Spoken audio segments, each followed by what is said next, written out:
നമ്മൾ കഴിഞ്ഞ ദിവസം കണ്ടത് എങ്ങനെയാണ് മോഹം വർദ്ധിച്ച് പാപത്തെ പ്രസവിക്കുന്നത് എന്നുള്ളതാണ്. ദൈവം നമ്മെ ആദ്യഫലമാകാൻ വേണ്ടി തിരഞ്ഞെടുത്തിരിക്കുന്നു. സത്യത്തിന്റെ വചനത്താൽ നമ്മെ വീണ്ടും ജനിപ്പിച്ചിരിക്കുന്നതിനാൽ വിശ്വാസത്തിന്റെ സ്ഥിരതയുള്ളവരാണ് എങ്കിൽ മനുഷ്യന്റെ കോപം, നമ്മൾ അവിടെയാണ് അന്നേരം അവസാനിപ്പിച്ചത്. മനുഷ്യന്റെ കോപം ദൈവത്തിന്റെ നീതിയെ പ്രവർത്തിക്കുന്നില്ല. അപ്പോൾ മനുഷ്യൻ കോപിച്ച് നടപ്പാക്കാൻ പറ്റുന്ന, അല്ലെങ്കിൽ മനുഷ്യൻ അവന്റെ പ്രയത്നത്താൽ, എഫേർട്ടിനാൽ നടപ്പാക്കാൻ പറ്റുന്ന ഒരു നീതിയല്ല നമ്മൾ വേദോസ്തയിൽ കാണും. അതുകൊണ്ട് മനുഷ്യൻ കോപിച്ച്, അല്ലെങ്കിൽ അവന്റെ സീൽ കൊണ്ട് നടപ്പാക്കാൻ പറ്റുന്ന ഒരു നീതിയല്ല. നമുക്ക് പലപ്പോഴും വിശ്വാസികൾക്ക്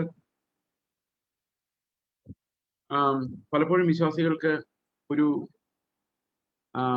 ഒരു ഭയങ്കരമായ ധാർമ്മിക നീതിബോധം, ഇത് എന്താണ് പറയുന്ന ഒരു ധർമ്മരോഷം, മറ്റുള്ളവരെ കാണുമ്പോൾ പലപ്പോഴും ധർമ്മരോഷം, ധാർമ്മിക രോഷം, അതാണ് ആ വാക്ക്. ധാർമ്മിക രോഷം ഉണ്ടാവും. എന്താണ് അവൻ അങ്ങനെ കോപിച്ചാലൊന്നും ദൈവത്തിന്റെ നീതി നടപ്പാവില്ല എന്നാണ് പലരും പറയാം. അവൻ അങ്ങനെയാണ്. അപ്പോൾ ശരിക്കും എംപതറ്റിക് റെസ്പോൺസ്, ഒരു സഹോദരനോടുള്ള ഒരു എംപതറ്റിക് റെസ്പോൺസ് ആണ് ഒരു വിശ്വാസിയിൽ നിന്ന് ദൈവം പ്രതീക്ഷിക്കുന്നതെന്ന് ഞാൻ വിചാരിക്കുന്നു. അതുകൊണ്ട് നാം ദൈവത്തിന്റെ നീതിയെ നിവർത്തിക്കാൻ നമ്മുടെ കോപത്തിന് സാധിക്കാത്തതുകൊണ്ട് നമ്മൾ പറയുവാൻ വളരെ താമസമുള്ളവരും കേൾപ്പാൻ പെട്ടെന്ന് കേൾക്കുന്നവരും കോപത്തിന് താമസമുള്ളവരുമായിരിക്കണം. ഇത് താമസം എന്ന വാക്ക് ഞാൻ കഴിഞ്ഞ ദിവസം പറഞ്ഞിരുന്നത് സാവധാനത എന്ന പേരിലാണ് നമ്മൾ പത്രോസ് പറയുന്നത്. സാവധാനതയുള്ള മനുഷ്യൻ ശരിക്കും ദൈവത്തിന്റെ ആ ശാന്തത, അല്ലെങ്കിൽ ആ വാക്കുകളൊന്നും ഇന്നങ്ങോട്ട് വരുന്നില്ല, ഓക്കെ, സ്വസ്ഥത, ദൈവത്തിന്റെ സ്വസ്ഥത അനുഭവിക്കുന്ന ആ സ്വസ്ഥതയിൽ നിന്നാണ് ഈ സാവധാനത എന്ന് പറയുന്ന ഒരു കാര്യം ഉണ്ടാകുന്നത്. അതായത് നമുക്ക് ഏതെങ്കിലും ഒരു പ്രലോഭനം ഉണ്ടാകുമ്പോൾ, അല്ലെങ്കിൽ ഒരു പ്രൊവോക്കേഷൻ ഉണ്ടാകുമ്പോൾ നമുക്ക് ഏതാനും മിനിറ്റുകൾ കിട്ടുന്നു എന്നുള്ളതാണ്. ഏതാനും സെക്കൻഡുകൾ ഒന്ന് റീകൺസിഡർ ചെയ്യാൻ, കർത്താവിനെ കുറിച്ച് ആലോചിക്കാൻ, അവന്റെ ആത്മാവിന്റെ ആ നടത്തിപ്പിലേക്ക് കടക്കാൻ നമുക്കൊരു ചെറിയ ടൈം കിട്ടുന്നു എന്നുള്ളതാണ് ഇതിന്റെ പ്രത്യേകത. ഇനി നമ്മൾ പറയുന്ന കാര്യങ്ങള് യാക്കോബിന്റെ ലേഖനം മുഴുവനും ഉള്ള കാര്യങ്ങളുടെ ഒരു റിഫ്ലക്ഷനാണ്. വചനം കേൾക്കുക മാത്രം ചെയ്തുകൊണ്ട് തങ്ങളെ തന്നെ ചതിക്കാതെ അതിനെ ചെയ്യുന്നവരായും ഇരിപ്പിൻ. ഒരുത്തൻ വചനം കേൾക്കുന്നവനെങ്കിലും ചെയ്യാത്തവനായിരുന്നാൽ അവന്റെ സ്വാഭാവിക മുഖം കണ്ണാടിയിൽ നോക്കുന്ന ആളുടെ ഒക്കുന്നു. അവൻ തന്നെത്താൻ കണ്ട് പുറപ്പെട്ട് താൻ ഇന്ന രൂപമായിരുന്നുവെന്ന് ഉടനെ മറന്നു പോകുന്നു. വചനം കേൾക്കുന്നു, പക്ഷെ അത് അനുസരിക്കുന്നില്ല. നമ്മൾ എല്ലാ വാക്യങ്ങളിലൂടെ കടന്നു പോകുന്നില്ല, ജസ്റ്റ് ഇതിലെ ഒന്ന് സൂചിപ്പിച്ച് നമ്മൾ രണ്ടാം അധ്യായത്തിലേക്ക് കിടക്കുകയാണെന്ന്. വചനം കേൾക്കുന്നുണ്ട്, പക്ഷെ അത് നമ്മൾ അനുസരിക്കുന്നില്ല. വീണ്ടും വീണ്ടും കേൾക്കുന്നുണ്ട്, അനേകം തോട്ട്സ് നമ്മുടെ ഉള്ളിലേക്ക് വരുന്നുണ്ട്, പക്ഷെ ഇതൊന്നും ജീവനായി മാറുന്നു. ഇന്ന് നമുക്ക് പ്രസംഗം കേൾക്കാൻ ഒരു പാടുമില്ല, ഇഷ്ടംപോലെ പ്രസംഗങ്ങളുണ്ട്. പക്ഷെ ഈ പ്രസംഗം നമ്മുടെ ജീവിതത്തിൽ എന്ത് എഫക്റ്റാണ് ഉണ്ടാക്കുന്നതെന്ന് ചോദിച്ചു കഴിഞ്ഞാൽ പലപ്പോഴും കാര്യമായിട്ടൊന്നും കാണാൻ ഇല്ലാത്ത അവസ്ഥയാണ്. വചനം വായിക്കുന്നുണ്ട്, പക്ഷെ ജീവിതത്തിലേക്ക് വരുന്നില്ല. എന്ന് പറഞ്ഞാൽ കണ്ണാടിയിൽ എന്നെ തന്നെ ഞാൻ കാണുന്നുണ്ട്, പക്ഷെ തിരിഞ്ഞിറങ്ങി കഴിയുമ്പം അത് മറന്നു പോകുന്നു. ഞാൻ എങ്ങനെയുള്ളവനായിരുന്നു, എന്തായിരുന്നു എന്നുള്ളത് മറന്നു പോകുന്നു. ഓക്കെ, അപ്പോൾ നമുക്കറിയാം, നമ്മൾ തന്നെ കണ്ണാടി നോക്കിക്കഴിഞ്ഞാൽ, കണ്ണാടി നോക്കി കണ്ട നിങ്ങളുടെ മുഖം നിങ്ങൾക്ക് ഓർമ്മയുണ്ടോ? ഫോട്ടോയിൽ എടുത്ത് നോക്കിയ മുഖമായിരിക്കും കുറച്ചുകൂടെ ഓർമ്മയുള്ളത്, അല്ലെ? കണ്ണാടിയിൽ നമ്മൾ നോക്കിയ മുഖം നമുക്ക് അത്ര ഓർമ്മ ഉണ്ടാവില്ല. നമ്മൾ എങ്ങനെ ഇരിക്കുന്നത് നമ്മൾ നിങ്ങളുടെ മുഖം നോർത്ത് നോക്കി, അതൊരു ഫോട്ടോയിൽ നോർക്കാനാണ് നിങ്ങൾക്ക് എളുപ്പം, കണ്ണാടിയിൽ നോർക്കാൻ പ്രയാസമാണ്. അപ്പൊ എനിക്ക് അങ്ങനെയാട്ടോ, ഈ യാക്കോബ് എഴുതിയത് കണ്ടപ്പോൾ എല്ലാവർക്കും അങ്ങനെ ആയിരിക്കും എന്ന് ചിന്തിക്കാൻ തന്നെ കാരണം. പലപ്പോഴും ഞാൻ എങ്ങനെ ഇരിക്കുന്നു ഞാൻ ആലോചിച്ചിട്ടുണ്ട്. അപ്പോൾ ശരിക്കും ഞാൻ എങ്ങനെ ഇരിക്കുന്നു എന്നറിയാൻ ഉത്കണ്ഠയല്ല, നിങ്ങൾക്ക് എല്ലാവർക്കും ഇല്ല അവനവൻ എങ്ങനെ ഇരിക്കുന്നു. അതുകൊണ്ടല്ല ഫോട്ടോ എടുക്കുമ്പോൾ നമ്മൾ ആദ്യം നമ്മളെ തന്നെ നോക്കും. അപ്പൊ നമ്മൾ എങ്ങനെ ഇരിക്കുന്നു അറിഞ്ഞിട്ട് നമുക്കൊരു സമാധാനമുണ്ട്. അപ്പൊ ഫോട്ടോ എടുത്ത് നോക്കിയാൽ, അല്ലെങ്കിൽ സ്ക്രീനിലൂടെ നോക്കുമ്പോൾ നമ്മളെ മനസ്സിലാവും. പക്ഷേ നമ്മൾ തന്നെ കണ്ണാടി നോക്കിയാൽ നമ്മൾ മറന്നു. കാണുമ്പോൾ ഇങ്ങനെയാണെന്നൊക്കെ എല്ലാം പിടികിട്ടി, പക്ഷെ അതുകൊണ്ട് മുമ്പോട്ട് കാര്യമൊന്നും ഇല്ലാത്ത അവസ്ഥയിൽ, വചനം ക്രിയ ചെയ്യാത്ത അവസ്ഥ. നമ്മൾ യാക്കോബിന്റെ ലേഖനം തുടങ്ങിയപ്പോഴേ പറഞ്ഞൊരു കാര്യമാണ്, വിശ്വാസത്തിന്റെ സ്ഥിരതയെക്കുറിച്ചാണ് ഈ ലേഖനം സംസാരിക്കുന്നത്. വിശ്വാസത്തിന്റെ സ്ഥിരത ഇല്ലായ്മ, അതായത് നമുക്കെല്ലാം മനസ്സിലാകുന്നുണ്ട്, പക്ഷെ അതൊന്നും ജീവിതത്തിലേക്ക് നടപ്പാകുന്നില്ല. സ്ഥിരമായ ഒരു ഓർമ്മ നമ്മുടെ വചനത്തെക്കുറിച്ച്, നമ്മൾ കേൾക്കുന്ന വചനത്തെക്കുറിച്ച് നമുക്ക് ഉണ്ടാകുന്നില്ല. ഉദാഹരണത്തിന്, കേൾക്കുന്നതിന് സ്പീഡും പറയുന്നതിന് താമസവുമായിരിക്കട്ടെ എന്ന് നമ്മൾ പറഞ്ഞാല് കേൾക്കുന്നതിന് താമസവും പറയുന്നതിന് വേഗതയുമായിരിക്കട്ടെ എന്ന് പറഞ്ഞു കഴിഞ്ഞാൽ ശരി, മനസ്സിലായില്ലേ? എല്ലാവർക്കും മനസ്സിലായി. പക്ഷെ നാളെ നമ്മൾ ജീവിതത്തിലോട്ട് ഇറങ്ങുമ്പോൾ അത് നടക്കണമെന്നില്ല. കാരണം ആ നേച്ചർ, നമ്മുടെ പ്രകൃതം എന്ന് പറയുന്നത് നമ്മുടെ പഴയ വലിയ ശത്രുവാണ്. പഴയ പ്രകൃതം എന്ന്. That's still alive and that's still strong. അപ്പൊ അതിനെ ജയിക്കുക എന്ന് പറയുന്നത് വളരെ ടഫ് ആയിട്ടുള്ള കാര്യം. ഇവിടെ ഈ നമുക്ക് കേട്ടത് മറന്നു പോകാതിരിക്കണമെങ്കിൽ സ്വാതന്ത്ര്യത്തിന്റെ ന്യായപ്രമാണം നോക്കി അതിൽ നിലനിൽക്കുന്നവൻ മറക്കുന്നവനല്ല, പ്രവൃത്തി ചെയ്യുന്നവനായി താൻ ചെയ്യുന്നത് ഭാഗ്യവാനാകും. അപ്പം ശരിക്കും മറക്കാതിരിക്കാൻ എന്ത് ചെയ്യണം നിങ്ങൾ ആലോചിക്കും. നമുക്ക് കേൾക്കുന്ന വചനം എല്ലാം മറന്നു പോകാതെ എല്ലാം ഓർത്തിരിക്കുമായിരുന്നെങ്കിൽ നമ്മൾ ഭയങ്കര നല്ല വിശ്വാസികളായി വിശുദ്ധന്മാരായി മാറിയനെ. പക്ഷെ നമ്മൾ മറന്നു പോയിക്കൊണ്ടിരിക്കുക. മറന്നു പോകാതിരിക്കാൻ എന്ത് ചെയ്യണമെന്ന് ചിന്തിച്ചിട്ടുണ്ട്. അതിന്റെ വഴിയാണ് ഈ പറയുന്നത്. സ്വാതന്ത്ര്യത്തിന്റെ ന്യായപ്രമാണത്തെ ഉറ്റുനോക്കിയാൽ, എവിടെ നോക്കിയാലാണ് നമ്മൾ മറന്നു പോകുന്നത്? കണ്ണാടി നോക്കിയാലാണ് മറന്നു പോകുന്നത്. എന്നാൽ സ്വാതന്ത്ര്യത്തിന്റെ ന്യായപ്രമാണത്തെ ഉറ്റുനോക്കിയാൽ നമ്മൾ മറന്നു പോകുന്നവനാകുകയില്ല, ഫലം പുറപ്പെടുവിക്കുന്നവനായി മാറും. അപ്പൊ ഇവിടെ പറയുന്ന ഫലം പുറപ്പെടുവിക്കൽ എന്ന് പറയുന്നതും എന്തിന്റെ ഫലമാണ്? സ്വാതന്ത്ര്യത്തിന്റെ ന്യായപ്രമാണം ഉറ്റുനോക്കുന്നു. അതുകൊണ്ടാണ് ഈ ഫലം പുറപ്പെടുവിക്കാൻ പറ്റുന്നത്. So that's spontaneous result of having our focus on that law, the law of freedom. അപ്പൊ എന്താണ് ലോ ഓഫ് ലിബർട്ടി അല്ലെങ്കിൽ ലോ ഓഫ് ഫ്രീഡം എന്ന്? എങ്ങനെയാണ് അതിൽ ഉറ്റുനോക്കുന്നത്? ആ ലോ ഓഫ് ഫ്രീഡം, അതായത് ന്യായപ്രമാണം, സ്വാതന്ത്ര്യത്തിന്റെ ന്യായപ്രമാണത്തിലേക്ക് ഉറ്റുനോക്കുമ്പോൾ നമുക്ക് കുറെ മാറ്റങ്ങൾ ഉണ്ടാവും. നമ്മൾ മറ്റുള്ളവരെ വിധിക്കുന്നവരാവുകയില്ല. നമ്മൾ പറയുവാൻ താമസമുള്ളവരും കേൾക്കാൻ സ്പീഡുള്ളവരുമായി മാറും. നമ്മൾ സഹോദരനോട് എമ്പതി ഉള്ളവരായി മാറും. അതെല്ലാം ചെയ്യണമെങ്കിൽ എന്ത് ചെയ്യണമെന്ന് അറിയാം? നമ്മൾ സ്വാതന്ത്ര്യത്തിന്റെ ന്യായപ്രമാണത്തിൽ വിട്ടുനോക്കും. അപ്പൊ കേട്ട വചനങ്ങൾ മറന്നു പോകും. എന്താണ് സ്വാതന്ത്ര്യത്തിന്റെ ന്യായപ്രമാണം എന്നുള്ളതിന്റെ 2-ാം അധ്യായത്തില് ഒരു സൂചനയുണ്ട്. 2-ാം അധ്യായത്തിൽ നമ്മൾ ഇടയ്ക്ക് കയറി വായിക്കാണ്. 2-ാം അധ്യായത്തിന്റെ 12-ാം വാക്യം, സ്വാതന്ത്ര്യത്തിന്റെ ന്യായപ്രമാണത്താൽ വിധിക്കപ്പെടുവാനുള്ളവരെ പോലെ. അപ്പൊ നമ്മളെ വിധിക്കാൻ പോകുന്നത് എന്താണ്? സ്വാതന്ത്ര്യത്തിന്റെ ന്യായപ്രമാണമാണ് നമ്മളെ വിധിക്കുന്നത്. നമ്മൾക്കൊരു പ്രത്യേകതയുണ്ട്. നമ്മൾ അക്ഷരങ്ങളുടെ ന്യായപ്രമാണത്താലല്ല വിധിക്കപ്പെടുന്നത്. ബന്ധനത്തിന് കാരണമാകുന്ന ന്യായപ്രമാണത്താലല്ല വിധിക്കപ്പെടുന്നത്. സ്വാതന്ത്ര്യത്തിന്റെ ന്യായപ്രമാണത്താലാണ് വിധിക്കപ്പെടുന്നത്. അങ്ങനെ ഉള്ളവരായതുകൊണ്ട് എന്ത് ചെയ്യണം? സ്വാതന്ത്ര്യത്തിന്റെ ന്യായപ്രമാണത്താൽ വിധിക്കപ്പെടുവാനുള്ളവരെ പോലെ സംസാരിക്കുകയും പ്രവർത്തിക്കുകയും ചെയ്യുക. എന്താണ് ആ സംസാരത്തിന്റെയും പ്രവർത്തനത്തിന്റെയും പ്രത്യേകത? അടുത്ത വാക്യം, കരുണ കാണിക്കാത്തവന്. അപ്പൊ സ്വാതന്ത്ര്യത്തിന്റെ ന്യായപ്രമാണം എങ്ങനെ വരുന്ന? കരുണയാൽ വരുന്നത്. അവിടെ പറയുന്ന ന്യായവിധി എന്തെന്ന് നോക്കി, കരുണ കാണിക്കാത്തവന് കരുണയില്ലാത്ത ന്യായവിധി ഉണ്ടാകും. കരുണ ന്യായവിധിയെ ജയിച്ച് പ്രശംസിക്കുന്നു. അപ്പൊ ശരിക്കും ന്യായപ്രമാണം, സ്വാതന്ത്ര്യത്തിന്റെ ന്യായപ്രമാണം എന്തിന്റെ മേലെ ജയിക്കുന്നത്? ന്യായമായൊരു വിധി നമ്മുടെ മേൽ വരുന്നാൽ നമ്മൾ നരകത്തിൽ പോകും. എല്ലാവരും നരകത്തിൽ പോകും. അപ്പൊ നമ്മൾ അത് വെച്ച് മറ്റുള്ളവരെ വിധിച്ചു കഴിഞ്ഞാൽ നമ്മളും അതിന് യോഗ്യരായതിനാ ഈ ന്യായവിധി.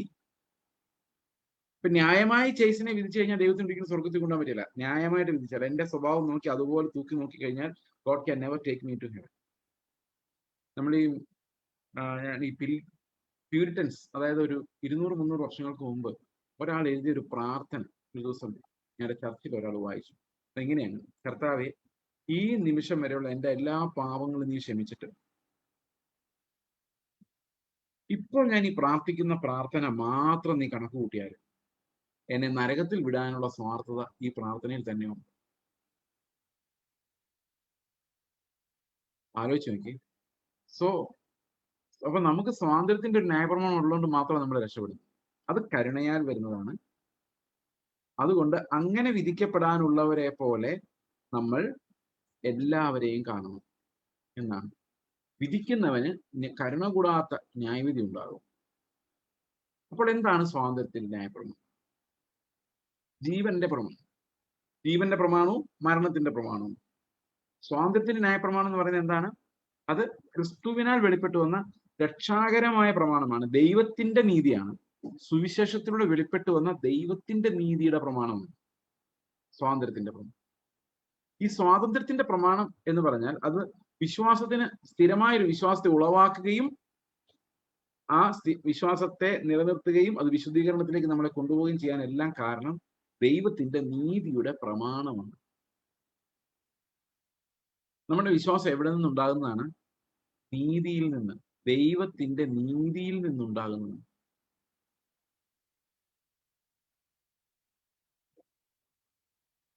ഓക്കെ, അപ്പോൾ ദൈവത്തിന്റെ നീതിയിൽ നിന്നുണ്ടാകുന്ന ഒരു പ്രമാണം, ആ പ്രമാണത്താൽ ഉണ്ടാകുന്ന വിശ്വാസം. The righteousness of God produces a lasting, steadfast faith in us. അത് ഒരുപക്ഷെ ഞാൻ കഴിഞ്ഞ പ്രാവശ്യം പറഞ്ഞിട്ടുണ്ടാകാം, എങ്കിലും ഈ ഓർമ്മയുടെ കാര്യം വലിയൊരു പ്രശ്നമായതുകൊണ്ട് I will say that in 1 or 2 minutes. ഇപ്പൊ ചെയ്സിനെ നിങ്ങൾ ഒരു എക്സാമ്പിൾ കിട്ടുമെന്ന് വിചാരിച്ചു. ചുമ്മാ സങ്കല്പം കേട്ടോ, അങ്ങനെ എടുക്കാൻ മാത്രമൊന്നുമില്ല. ഞാൻ ജസ്റ്റ് ഒരു ചുമ്മാ ഒരു സെക്കൻഡ് അങ്ങനെ സങ്കല്പിച്ചു. അപ്പൊ നിങ്ങളുടെ ഉള്ളിലേക്ക് പെട്ടെന്ന് വരുന്നത്, ഓ അങ്ങനെ ജീവിക്കണം ബ്രദറെ, അങ്ങനെ പ്രവർത്തിക്കണം എന്നവർ. നിങ്ങളുടെ പാസ്റ്ററെ നോക്കിയാലും വിശുദ്ധന്മാരെ നോക്കിയാലും സഭയുടെ ചരിത്രത്തിലുള്ള മറ്റാരെ വമ്പന്മാരെ ആരെ നോക്കിയാലും, അല്ലെ നിങ്ങളുടെ അയൽവക്കത്തുള്ള ഒരു കുട്ടിയെ നോക്കിയിട്ട് നിങ്ങൾ പറയല്ലേ, എടാ നോക്കടാ അവൻ എന്ത് നന്നായിട്ട് പഠിക്കുന്നു, എത്ര ഡിസിപ്ലിൻ അവനെന്ന് പറയല്ലേ. അവന്റെ അമ്മ ഈ കൊച്ചിനെ നോക്കി അത് പറയുന്നുണ്ടായിരിക്കും, അത് വേറെ കാര്യം. പക്ഷെ ഈ എന്താ പറയുന്നത്, ഇതെല്ലാം പ്രവൃത്തികളിലേക്കാണ് മനുഷ്യൻ നയിക്കും. പ്രവൃത്തികളിലേക്ക് അവനെ പോലെ ആകുക എന്നാണ് കമ്പൽഷൻ. അതിന്മേൽ ദൈവത്തിന്റെ കോപമല്ല, മനുഷ്യരുടെ കോപം പ്രവർത്തിക്കും. ഒരു വടി എടുത്തിട്ട് മര്യാദയ്ക്ക് ഇരുന്ന് പഠിക്കണം എന്നൊക്കെ പറഞ്ഞിട്ട് അയൽവക്കത്തെ കൊച്ചിനെ പോലെ ആക്കുന്നത് മനുഷ്യരുടെ കോപം അത് പ്രവർത്തിക്കും. പക്ഷെ സ്വാതന്ത്ര്യത്തിന്റെ ന്യായപ്രമാണത്തിന്റെ വ്യത്യാസം എന്താണെന്ന് വെച്ച് കഴിഞ്ഞാല് അത് യേശുക്രിസ്തുവിന്റെ നീതിയാണ്. അപ്പോ മര്യാദയ്ക്ക് യേശുക്രിസ്തുവിനെ പോലെ ആകടാ എന്ന് പറഞ്ഞിട്ട് വടി എടുക്കാൻ പറ്റുമോ? നിങ്ങൾക്ക് പറ്റുമോ? തോന്നുന്നുണ്ടോ? പറ്റത്തില്ല. യേശുവിനെ പോലെ ആയില്ലെങ്കിൽ ഉണ്ടല്ലോ എന്ന് പറഞ്ഞുകൊണ്ട് ആരെങ്കിലും നിങ്ങളെ ഡിസിപ്ലിൻ ചെയ്യാൻ വരാൻ പറ്റുമോ? വരാൻ പറ്റില്ല. അങ്ങനെയല്ല നീതി വരുന്നത്. ഇപ്പൊ തന്നെ നമുക്ക് മനസ്സിലായല്ലോ, ഇത് മാനുഷികമായ വേറൊരു നീതിയെ പോലെയല്ല. നിങ്ങൾക്ക് വേറെ ഏതൊരു മനുഷ്യന്റെ നീതി എടുത്തു വെച്ച് വേറൊരാളെ വഴക്ക് പറഞ്ഞ് അവിടെ എത്തിക്കാം. പക്ഷെ ക്രിസ്തുവിന്റെ നീതി മാത്രം നമുക്ക് ആരെയും മനുഷ്യന്റെ പ്രയത്നങ്ങളാൽ അവിടെ എത്തിക്കാൻ പറ്റില്ല. അത് എന്ത് ചെയ്യുന്നു വെച്ച് കഴിഞ്ഞാൽ, യേശുക്രിസ്തു ഇങ്ങനെ ആയിരുന്നു എന്ന് പറയുമ്പോൾ, എന്നാ പിന്നെ ഇന്ന് ഞാനും അങ്ങനെയാന്ന് ഒരു മനുഷ്യനും ആത്മാർത്ഥയോടെ പറയാൻ കഴിയില്ല. അവൻ ഇങ്ങനെ മാത്രമേ പറയാൻ കഴിയുള്ളൂ, എന്റെ കർത്താവേ എന്നെ രക്ഷിക്കണേ. Because that righteousness is beyond human ability. എന്റെ കർത്താവേ എന്നെ രക്ഷിക്കണേ എന്ന് മാത്രമേ പറയാൻ പറ്റൂ. അവിടെയാണ് സ്വാതന്ത്ര്യത്തിന്റെ ന്യായപ്രമാണം, രക്ഷയുടെ വാഗ്ദത്തം നമുക്ക് തരും. We are challenged by something supreme and something beyond ourselves. അവിടെ എത്താൻ കരുണയല്ലാതെ വേറൊരു വഴിയും. ഓക്കെ, അപ്പൊ നമുക്ക് പറ്റാത്ത ഇത് 2 പത്രോസ് 1-ാം അധ്യായത്തിന്റെ 1-ാം വാക്യം നമ്മൾ വായിക്കുമ്പോൾ അവിടെ ഈ നീതിയിൽ നിന്നുണ്ടാകുന്ന വിശ്വാസം എന്ന് പറയുന്നത്, അത് ആരുടെ നീതിയാണ്? യേശുക്രിസ്തുവിന്റെ നീതിയിൽ നിന്നും നമുക്കുണ്ടായ വിശ്വാസം. യേശുക്രിസ്തുവിന്റെ ദാസനും അപ്പോസ്തലനുമായ ശീമോൻ പത്രോസ് നമ്മുടെ ദൈവത്തിന്റെയും രക്ഷിതാവായ യേശുക്രിസ്തുവിന്റെയും നീതിയാൽ ഞങ്ങൾക്ക് ലഭിച്ചതുപോലെ അതേ വിലയേറിയ വിശ്വാസം ലഭിച്ചവർക്ക് എഴുതുന്നു. എങ്ങനെ വന്ന വിശ്വാസം? അത് നീതിയാണ്. അതുപോലെ റോമാലേഖനം 1:16-17 വായിക്കുമ്പോഴും നമ്മൾ അത് തന്നെയാണ് കാണുന്നത്. റോമാലേഖനം 1:16-17 എന്താ പറയുന്നത്? സുവിശേഷത്തെ കുറിച്ച് എനിക്ക് ലജ്ജയില്ല, വിശ്വസിക്കുന്ന ഏവനും, ആദ്യം യഹൂദനും പിന്നെ യവനനും അത് രക്ഷയ്ക്കായി ദൈവശക്തിയാകുന്നുവല്ലോ. ഏത്? സുവിശേഷം. എന്തുകൊണ്ട്? അതിൽ ദൈവത്തിന്റെ നീതി വിശ്വാസം ഹേതുവായും വിശ്വാസത്തിനായിക്കൊണ്ടും വെളിപ്പെടും. എന്താ പറഞ്ഞത്? വിശ്വാസം ഹേതുവായും വിശ്വാസത്തിനായിക്കൊണ്ടും വെളിപ്പെടും. നിങ്ങളുടെ English translation may be sometimes give you a different picture. Some translations say from one degree of faith to another degree of faith. അങ്ങനെയായിരിക്കും. ചിലടത്ത് from faith from first to last എന്നായിരിക്കും. അതെല്ലാം റോങ് ട്രാൻസ്ലേഷൻ ആണ്. മലയാളമാണ് ശരി എന്ന അഭിമാനത്തോടെ ഞാൻ പറഞ്ഞോളട്ടെ. കാരണം എനിക്ക് എങ്ങനെ ഇത് മനസ്സിലായെന്നറിയോ മലയാളം ശരിയെന്ന്? എന്റെ കയ്യിലിരിക്കുന്ന ഇംഗ്ലീഷ് ബൈബിൾ ഇംഗ്ലീഷ് സ്റ്റാൻഡേർഡ് വേർഷനാണ്. ആ ഇംഗ്ലീഷ് സ്റ്റാൻഡേർഡ് വേർഷൻ എഴുതിയിരിക്കുന്നത് മലയാളത്തിൽ എഴുതിയിരിക്കുന്ന അതേ ട്രാൻസ്ലേഷൻ ആണ്. അത് ലിറ്ററൽ ട്രാൻസ്ലേഷൻ ആണ് ഇംഗ്ലീഷ് സ്റ്റാൻഡേർഡ് വേർഷൻ. നമുക്ക് രണ്ട് തരത്തിലുള്ള ട്രാൻസ്ലേഷൻ ഫിലോസഫീസ് ആണ് ബൈബിളുകൾ, ഇംഗ്ലീഷ് ബൈബിളുകൾ ഫോളോ ചെയ്യുന്നത്. ഒന്ന് ലിറ്ററൽ ഇക്വലൻസ് എന്ന് പറയും. അതായത് ഓരോ വാക്കിനും പകരമുള്ള പെർഫെക്റ്റ് ആയിട്ട്, ഏറ്റവും പെർഫെക്റ്റ് ആയിട്ടുള്ള ഒരു ട്രാൻസ്ലേഷൻ കണ്ടെത്തുക. ഓരോ ഗ്രീക്ക് വാക്കിനും word by word perfect equivalent കണ്ടുപിടിക്കുക. അതിനെയാണ് ലിറ്ററൽ ഇക്വലൻസ് എന്ന് പറയുന്നത്. എന്നാൽ NIV പോലുള്ള ബൈബിളുകൾ അത് ലിറ്ററൽ ഇക്വലൻസ് അല്ല. അതിനെ അവർ വിളിക്കുന്ന ഡൈനാമിക് ഇക്വലൻസ് എന്നാണ്. എന്ന് പറഞ്ഞു കഴിഞ്ഞാൽ ഒരു വാക്കിന്റെ അർത്ഥം അല്ല അവർ നോക്കുന്നത്, ഒരു സെന്റൻസിന്റെ അർത്ഥമാണ്. ഒരു വാക്യം എടുത്തിട്ട് അതിന്റെ അർത്ഥമാണ് നോക്കുന്നത്. അപ്പൊ അതിന് ആ വാക്യത്തിന് ഏറ്റവും ഫിറ്റ് ആയിട്ടുള്ള അർത്ഥമാണ് അവർ കൊടുക്കുന്നത്. ഒരർത്ഥത്തിൽ നോക്കിയാൽ അതാണ് ശരി നമുക്ക് തോന്നുന്നു, കാരണം വാക്യം മുഴുവൻ വായിച്ചിട്ട് അതിന്റെ ആശയം. പക്ഷെ ഒരു പ്രോബ്ലം, ദൈവവചനമായതുകൊണ്ട് ഓരോ വാക്കുകൾക്കും പ്രസക്തിയുണ്ട്. അതുകൊണ്ട് ഇത് വായിക്കുമ്പോൾ പണ്ഡിതന് മനസ്സിലാകുന്നതല്ലായിരിക്കാം ഒരുപക്ഷെ ആത്മാവ് കമ്മ്യൂണിക്കേറ്റ് ചെയ്തത്. പണ്ഡിതന് മനസ്സിലായത് പണ്ഡിതൻ ട്രാൻസ്ലേറ്റ് ചെയ്താൽ ഇത് ശരിയാകണമെന്നില്ല. അതുകൊണ്ട് വേർഡ് ബൈ വേർഡ് ട്രാൻസ്ലേറ്റ് ചെയ്യുമ്പം ഒത്തിരി അഡ്വാൻറ്റേജ് ഉണ്ട്. ഈ വേർഡ് ബൈ വേർഡ് ട്രാൻസ്ലേഷൻസ് ആണ് King James Bible, New King James, അതുപോലെ revised standard version RSV, NRSV, അതുപോലെ ഇംഗ്ലീഷ് സ്റ്റാൻഡേർഡ് വേർഷൻ ESV. ഇതാണിപ്പം ലേറ്റസ്റ്റ് ആയിട്ട് ഏറ്റവും കൂടുതൽ ആളുകൾ ഇവാഞ്ചലിക്കൽസ് ഉപയോഗിക്കുന്നത്. ഇതെല്ലാം ലിറ്ററൽ ബൈബിൾസ് ആണ്. NIV-യിൽ അതുകൊണ്ട് ചില ഉപദേശ വിഷയങ്ങളുടെ കാര്യം പറയുമ്പം ചില പ്രശ്നങ്ങളുണ്ട്. പ്രത്യേകിച്ച് യേശുക്രിസ്തുവിന് പാപം ചെയ്യാൻ പറ്റുമായിരുന്നു എന്നുള്ള വിഷയം. അത് എബ്രായ ലേഖനം 5-ാം അധ്യായത്തിന്റെ 4-ാം അധ്യായത്തിന്റെ 15-ാം വാക്യത്തിൽ NIV-യിൽ ട്രാൻസ്ലേറ്റ് ചെയ്ത് ആദ്യത്തെ NIV-യിൽ ട്രാൻസ്ലേറ്റ് ചെയ്തിരുന്ന ഇങ്ങനെയാണ്, ഹി ഡിഡ് നോട്ട് സിൻ. അവൻ പാപം ചെയ്തില്ല എന്ന് പറഞ്ഞാൽ you was tempted, did not sin. പാപം ചെയ്തില്ല എന്ന് പറഞ്ഞാൽ പാപം ചിന്ത വന്നു, സ്ട്രോങ് ആയിട്ട് പിടിച്ചതൊന്നും ചെയ്യാതെ രക്ഷപ്പെട്ടു.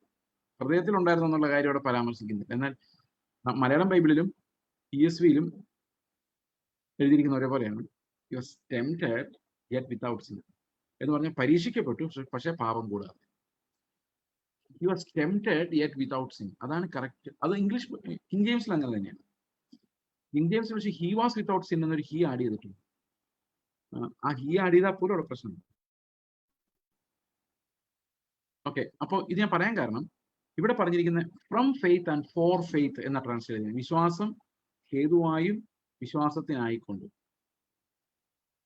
ഓക്കെ, എന്ന് പറഞ്ഞാൽ ദൈവത്തിന്റെ നീതി വെളിപ്പെട്ടപ്പോൾ മനുഷ്യരുടെ സ്റ്റാൻഡേർഡ് ആയിരുന്നില്ല അത്, മനുഷ്യരെ കൊണ്ട് സാധിക്കുന്ന സ്റ്റാൻഡേർഡും ആയിരുന്നില്ല. അതുകൊണ്ട് നീതി വെളിപ്പെട്ടപ്പോൾ നീതിയുടെ വചനം കേൾക്കുന്നവരുടെ എല്ലാം ഉള്ളിൽ ഒരു വിശ്വാസത്തെ ഉളവാക്കാവുന്ന രീതിയിലാണ് സുവിശേഷം വെളിപ്പെട്ടത്. അതുകൊണ്ടാണ് സുവിശേഷത്തിന്റെ കേൾവിയാൽ വിശ്വാസം ഉണ്ടാകുന്നു എന്ന് പറയുന്നത്. സുവിശേഷത്തിലൂടെ വെളിപ്പെട്ട് വരുന്ന ദൈവത്തിന്റെ നീതി നമ്മുടെ പ്രവൃത്തിയുടെ ഒരു സിസ്റ്റത്തിലേക്കല്ല, വിശ്വാസത്തിന്റെ ഒരു സിസ്റ്റത്തിലേക്കാണ് നയിക്കുന്നത്. ഒരു മനുഷ്യന്റെ ഉള്ളിൽ വരുന്ന ഞാൻ ഇന്നു മുതൽ ഇങ്ങനെ ജീവിക്കുമെന്നല്ല വരുന്നത്, അയ്യോ കർത്താവേ എന്നെ രക്ഷിക്കണേ എന്നാ വരുന്നത്. കാരണം സ്വർഗത്തിലെ നീതി ഇതാണെന്ന് പറഞ്ഞു കഴിയുമ്പോഴേക്കും man becomes helpless and he cries out for salvation. എന്നെ രക്ഷിക്കണേ, അല്ലെങ്കിൽ നശിച്ചു പോകും, എന്നെ കൊണ്ട് പറ്റാത്ത, ഇത് ചെയ്തേ പറ്റൂ. It's an obligatory righteousness that we need to have that righteousness, and we don't have, and we were incapable. What will we do? We cry out and plead for salvation, and we tell the Lord, oh Lord, please save me. That's what the gospel does. It breaks our heart, it makes us helpless, makes us cry out. അപ്പോൾ സ്വാതന്ത്ര്യത്തിന്റെ ന്യായപ്രമാണം നമ്മളെ തീക്കാതെന്ന് കത്ത് പിടിക്കാൻ നേരത്ത് വലിച്ചു പറിച്ചെടുത്ത പോലെ നമ്മളെ രക്ഷിക്കുന്ന ഒരു ന്യായപ്രമാണമാണ്. That means we are totally helpless, destitute, depraved, but no other way. And we are crying out from the deep abyss of destruction, crying out to the Lord, oh Lord, save me, because I am way beyond your standard, way below your standard. Oh Lord, save me. ആ cry ആണ്, ആ കരച്ചിലാണ്, ആ നിലവിളിയാണ് നമ്മളെ സ്വാതന്ത്ര്യത്തിന്റെ ന്യായപ്രമാണത്തിലേക്ക് നോക്കുമാറാക്കുന്നത്. The preaching of the gospel invariably produces faith. നമ്മൾ സുവിശേഷം പ്രസംഗിക്കുമ്പോൾ അതിനൊരു വിശ്വാസം ഉണ്ടാവും. ആ വിശ്വാസം ഈസ് ഡിഫറെന്റ് ഫ്രം നമ്മൾ സാധാരണ കാണുന്ന വിശ്വാസത്തിൽ നിന്ന് വ്യത്യാസമാണ്. അത് നമുക്ക് ഇങ്ങനെ വേണേൽ ചിന്തിക്കാം. ഞാൻ നിങ്ങളോട് സുവിശേഷം പറയാൻ വരികയാണ്, നിങ്ങൾ ഒരിക്കലും സുവിശേഷം കേട്ടിട്ടില്ലാത്ത ഒരാളാണെന്ന് കുറച്ച് സമയത്തേക്കൊന്ന് വിചാരിച്ചു. അപ്പൊ ഞാൻ വന്ന് പറയാം, ബ്രദർ എന്തൊക്കെ ഞാൻ നിങ്ങൾക്ക് വേണ്ടി പ്രാർത്ഥിക്കാം, എന്തൊക്കെയാണ് നിങ്ങൾക്ക് പ്രശ്നങ്ങൾ, പ്രയാസങ്ങൾ ചോദിക്കുമെന്ന് വിചാരിച്ചു. നിങ്ങൾ പറയാം, എനിക്ക് ജോലി കാര്യത്തിൽ ഒരു പ്രശ്നമുണ്ട്, പാസ്റ്റർ ഒന്ന് പ്രാർത്ഥിക്കണം. ഓക്കെ, ശരി. ദൈവം നിങ്ങളുടെ പ്രാർത്ഥന കേട്ട് നിങ്ങളെ വിടുവിക്കാൻ ശക്തനാണ്. നിങ്ങൾ ദൈവം പറയുന്നത് അനുസരിക്കോ? അനുസരിക്കാം. യേശുവിനെ കർത്താവിന്റെ രക്ഷകനായിട്ട് സ്വീകരിക്കാം. ഇന്ന് നടക്കുന്ന ഒരു സാധാരണ കോൺവെർസേഷൻ ഞാൻ പറഞ്ഞു.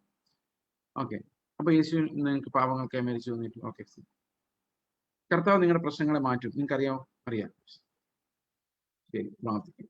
ആ വിഷയത്തെ കുറിച്ച് പ്രാർത്ഥിച്ചു, രക്ഷാവാചകവും പറഞ്ഞു കൊടുത്തു, പോകുന്നു വിചാരിച്ചു. ഇവിടെ സംഭവിക്കുന്ന ഒരു കാര്യമുണ്ട്. ഇയാളുടെ ഒരു വിശ്വാസം ഉണ്ടായി. എന്റെ വാക്കുകളിൽ നിന്നുണ്ടായ വിശ്വാസം വേറെ.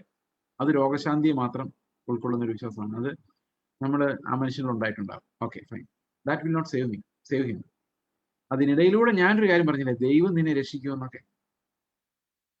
ദൈവം നിന്നെ രക്ഷിക്കും, നീ നരകത്തിൽ പോകേണ്ടവനാണ്. അത് പറഞ്ഞെങ്കിൽ, പറയാറില്ലെന്ന്, അത് പറഞ്ഞാൽ അവന്റെ ഉള്ളില് അത് കേൾക്കുമ്പോൾ അവന്റെ ഹൃദയത്തിൽ തുറക്കപ്പെടുന്ന വേറൊരു ഡോറാണ്, വിശ്വാസത്തിന്റെ ഒരു ഡോർ. അത് വേറൊരു ഡോറാണ്. ആ വിശ്വാസം വേറെയാണ്. അത് നമുക്ക് ഈ ലോകത്തൊരു മനുഷ്യന്റെ പ്രയത്നത്താൽ ഉണ്ടാക്കിയെടുക്കാവുന്ന, മനുഷ്യന്റെ കാഴ്ചയാൽ സംഘടിപ്പിച്ചെടുക്കാവുന്ന, അല്ലെങ്കിൽ ഇന്ദ്രിയങ്ങളാൽ അനുഭവിച്ചെടുക്കാവുന്ന ഒരു വിശ്വാസമല്ല.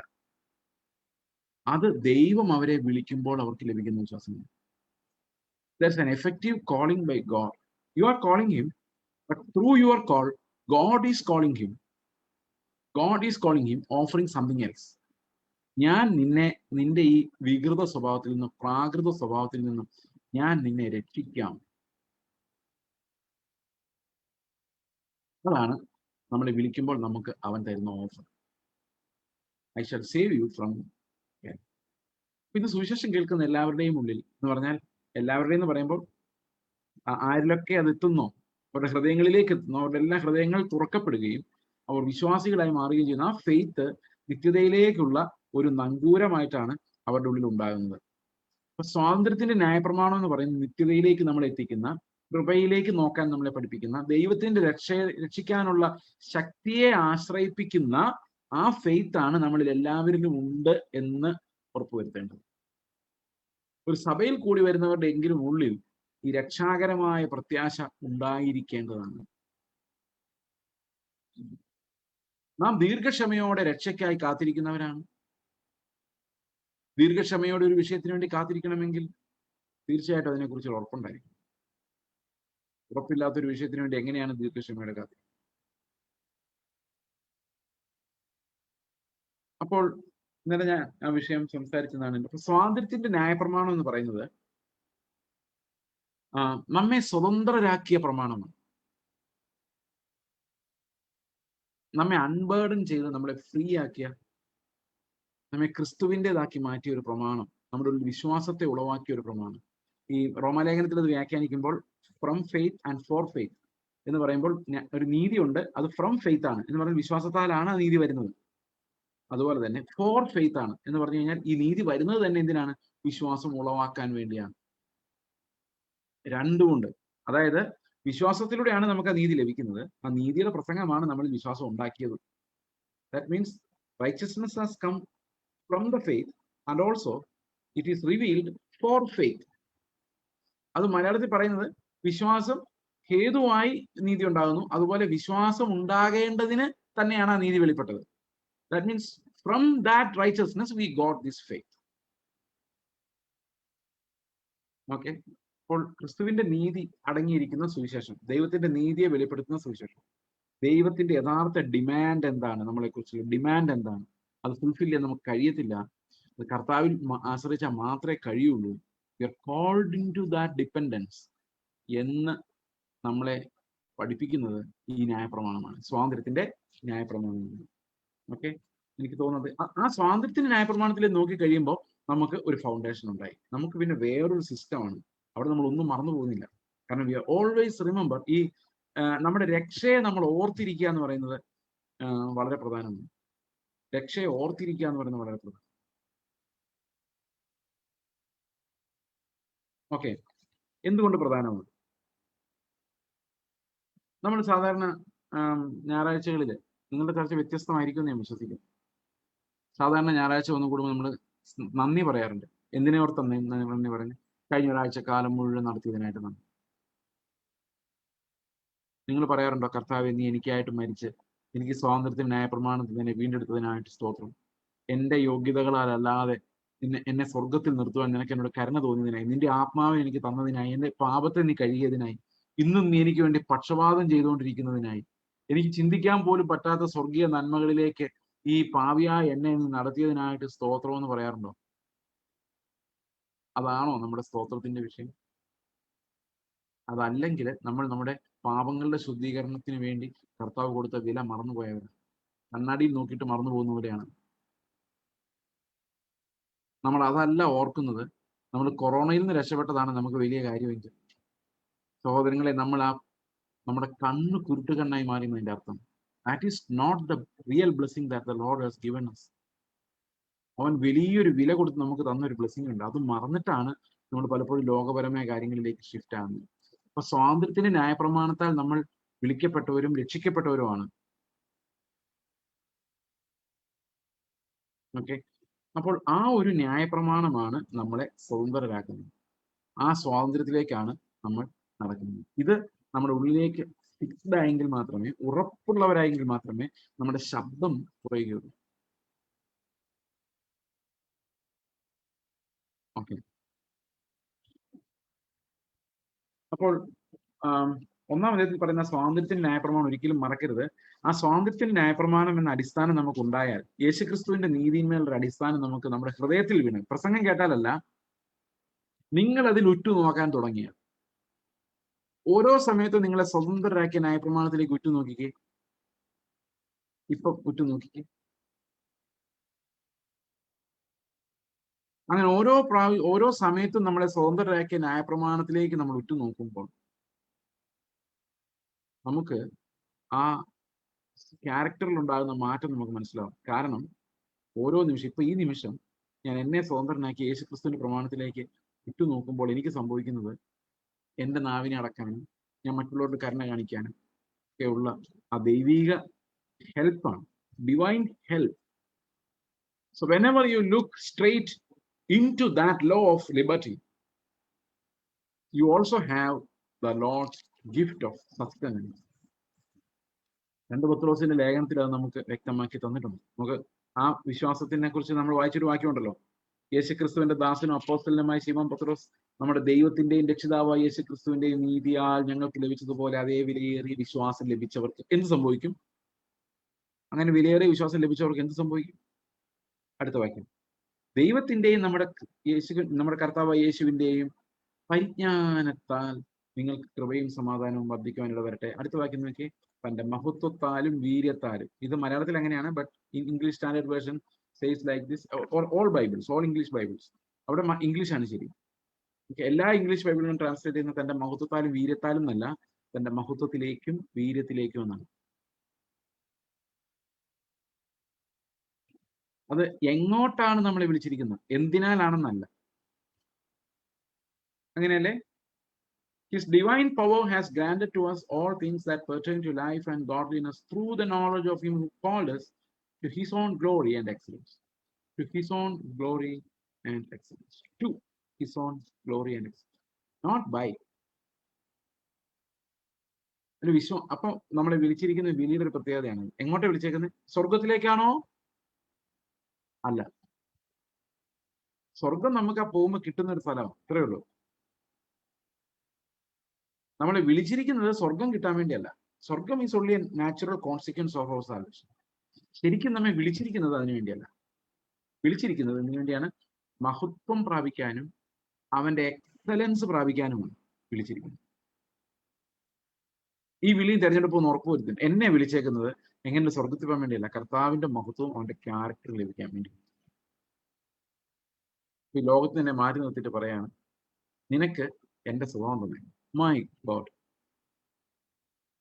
നിനക്ക് എന്റെ മഹത്വവും എന്റെ സ്വഭാവം തന്നിരിക്കുന്നു. ഇതാണ് ഗിഫ്റ്റ്. ആ വിളിയും തെരഞ്ഞെടുപ്പുമാണ് നമ്മൾ ഉറപ്പുവരുത്തേണ്ടത്. നമ്മൾ അങ്ങോട്ടാണോ വിളിച്ചേക്കുന്നത്?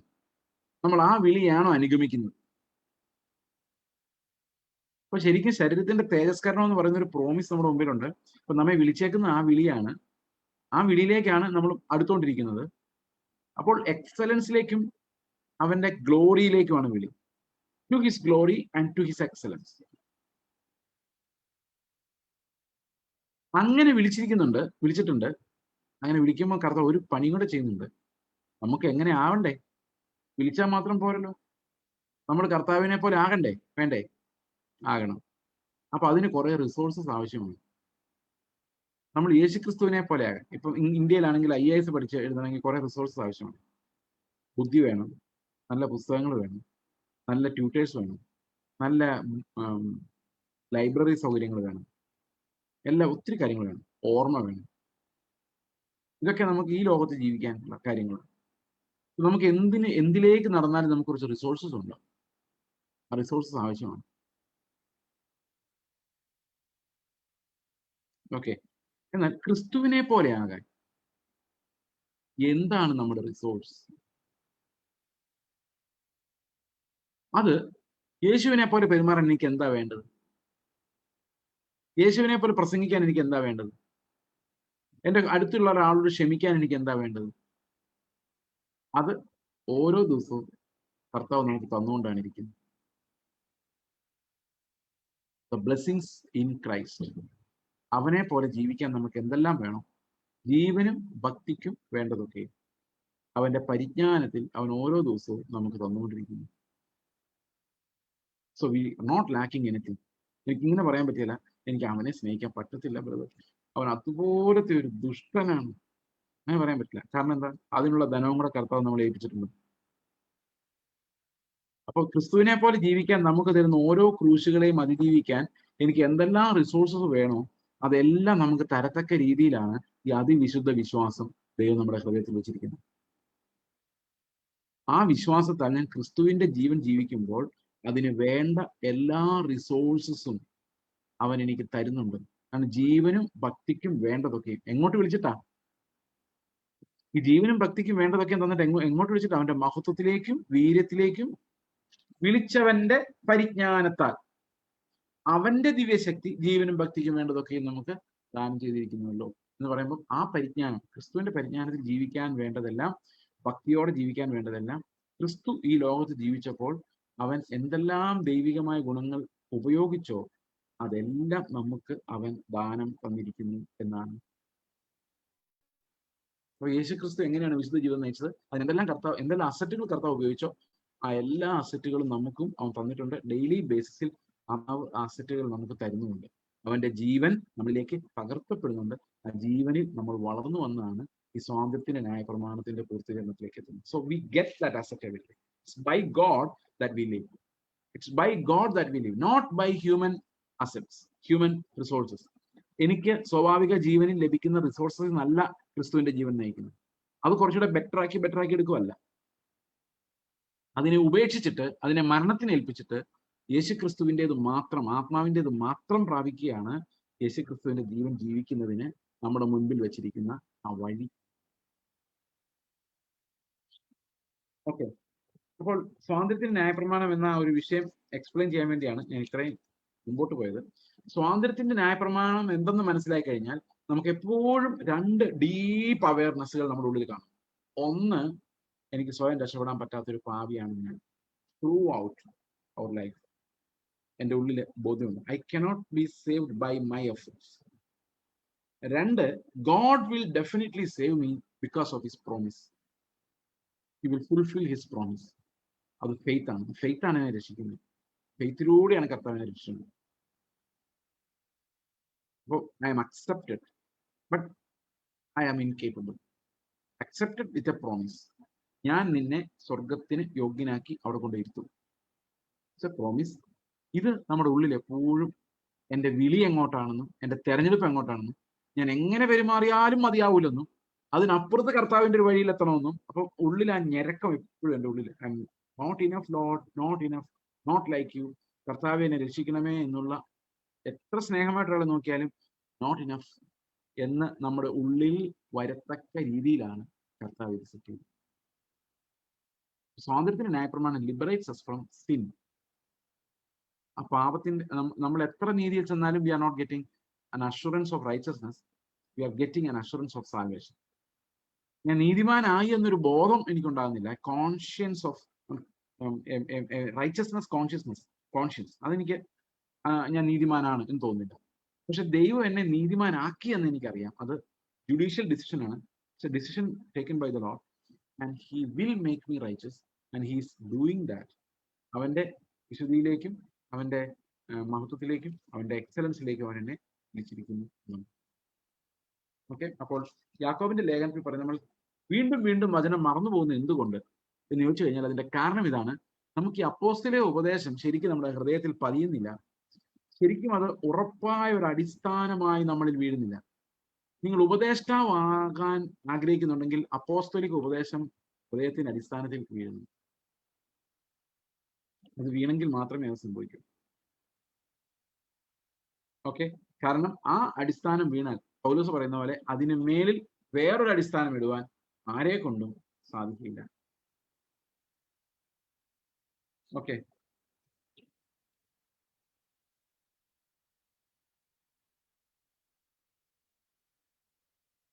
പ്രവൃത്തി ചെയ്യുന്നവനായി താൻ ചെയ്യുന്നതെല്ലാം ഭാഗ്യവാനാകുന്ന ആരാണ്? ഈ സ്വാതന്ത്ര്യത്തിന്റെ ന്യായപ്രമാണത്തിൽ നോക്കുന്നവർക്ക് മാത്രമേ പ്രവൃത്തികൾ ചെയ്യാൻ കഴിയുള്ളൂ. ഇന്നും ഉള്ള ഏറ്റവും വലിയ പ്രലോഭനം എന്ന് പറയുന്നത് ഈ സ്വാതന്ത്ര്യത്തിന്റെ ന്യായപ്രമാണത്തിൽ ഉറ്റുനോക്കുന്നതിന് പകരം മാനുഷികമായതിലേക്ക് നോക്കാനുള്ള പ്രലോഭനം പല സമയത്തും നമുക്ക് ഉണ്ടാകുന്നു. കാരണം പല ഉപദേശങ്ങളും അങ്ങനെയാണ്. Coming down to a human level of obedience. നല്ല കാര്യമാണ് അതെല്ലാം അനുസരിക്കുന്നത്, പക്ഷെ ഘനമേറിയത് കിടക്കുകയാണ്. അത് ക്രിസ്തുവിന്റെ ന്യായപ്രമാണത്താൽ മാത്രമേ അങ്ങോട്ട് കിടക്കാൻ പറ്റൂ. സ്വാതന്ത്ര്യത്തിന്റെ ന്യായപ്രമാണത്താൽ മാത്രം അങ്ങോട്ട് കിടക്കാൻ പറ്റൂ. when we are making a human standard, when we are erecting human standards, ആ ഹ്യൂമൻ സ്റ്റാൻഡേർഡ്സ് എന്ന് പറയുന്നത് എപ്പോഴും മാനുഷികമായിട്ട് സാധിക്കുന്ന കാര്യങ്ങളാണ്. ആ സാധിക്കുന്ന കാര്യങ്ങളെ വെച്ചല്ല ക്രിസ്ത്യൻ ഫെയ്ത്ത് ഉണ്ടായിരിക്കുന്നത്, പ്രാക്ടിക്കൽ അല്ലാത്ത കാര്യങ്ങളെ കുറിച്ച് വെച്ചുകൊണ്ടാണ്. ഓക്കെ, ദൈവമാണ് അസാധ്യങ്ങളെ സാധ്യമാക്കുന്നത്. നമ്മുടെ ജീവിതത്തിൽ ഏറ്റവും വലിയ അസാധ്യമായ കാര്യം എന്താണ്? യേശുവിനെ പോലെ ജീവിക്കുക എന്നുള്ളതാണ് ഏറ്റവും അസാധ്യമായ കാര്യം. ആണോ? അപ്പൊ അതാര് സാധ്യമാക്കണം? ദൈവം സാധ്യമാക്കൂ, ആക്കും. വിശ്വാസമാണ്. കാരണം ഗോഡ് ക്യാൻ ഡു എനിത്തിങ്. ഇതാണ് ഫെയ്ത്തിന്റെ ഒരു line, route. He will make me like Christ. Okay, ഇനി പറയുന്ന ഒരു ലോങ് ടീച്ചിങ്, അത് നമുക്ക് പ്രധാനമാണ്. ഞാൻ 1:26 മുതൽ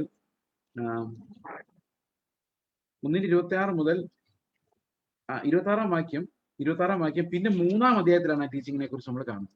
സോ 26-ലെ വാക്യം നമ്മൾ തൽക്കാലം വിടുന്നു. We will see it together when we discuss chapter 3. ഇനി നമ്മൾ 2-ാം അധ്യായത്തിലെ പ്രധാനപ്പെട്ട ഒരു തീം മാത്രം, വേഴ്സ് ബൈ വേഴ്സ് പോകാൻ നമുക്ക് സമയമില്ല. So we are going to look at one cardinal teaching in chapter 2. ഈ 2-ാം അധ്യായം പലപ്പോഴും യാക്കോബിനെ വലിയ പ്രതിസന്ധിയിലാക്കിയിട്ടുള്ള അധ്യായം. ഈ 2:21 is apparently in direct contradiction with Paul. 2-ാം അധ്യായത്തിന് 21-ാം വാക്യം എന്താ പറയുന്നത്? ഇതാണ്: നമ്മുടെ പിതാവായ അബ്രഹാം തന്റെ മകനായ ഇസ്ഹാക്കിനെ യാഗപീഠത്തിന്മേൽ അർപ്പിച്ചിട്ട് പ്രവൃത്തിയാലല്ലയോ നീതീകരിക്കപ്പെട്ടു. ഒറ്റ പ്രയോഗം, പ്രവൃത്തിയാലല്ലയോ നീതീകരിക്കപ്പെട്ടു. ഇതെങ്ങനെ വ്യാഖ്യാനം? ശരിക്കും നമ്മൾ നീതീകരിക്കപ്പെടുന്ന പ്രവൃത്തിയാലാണോ വിശ്വാസത്താലാണോ? യാക്കോബ് എന്താ ഇങ്ങനെ പറയുന്നത്? ഈ വാക്യം ഇവിടെ കിടന്നതുകൊണ്ട് ബൈബിളിൽ, പഴയ നിയമത്തിൽ, റോമാലേഖനത്തിൽ ഇങ്ങനെ അല്ല എന്നുള്ളത് കൊണ്ട് യാക്കോബിന്റെ ലേഖനം ശരിക്കും കാനൂനികമല്ല എന്ന് നവീകരണ പിതാക്കന്മാർ വിശ്വസിച്ചിരുന്നു. പക്ഷെ പിന്നീട് ഇത് കാനൂനികമാണ് എന്ന് കൺക്ലൂഡ് ചെയ്യാനുള്ള ഒരു കാരണം യാക്കോബ് പറയുന്നതും പൗലോസ് പറയുന്നതും ഒന്ന് തന്നെയാണെന്ന് മനസ്സിലായതുകൊണ്ടാണ്.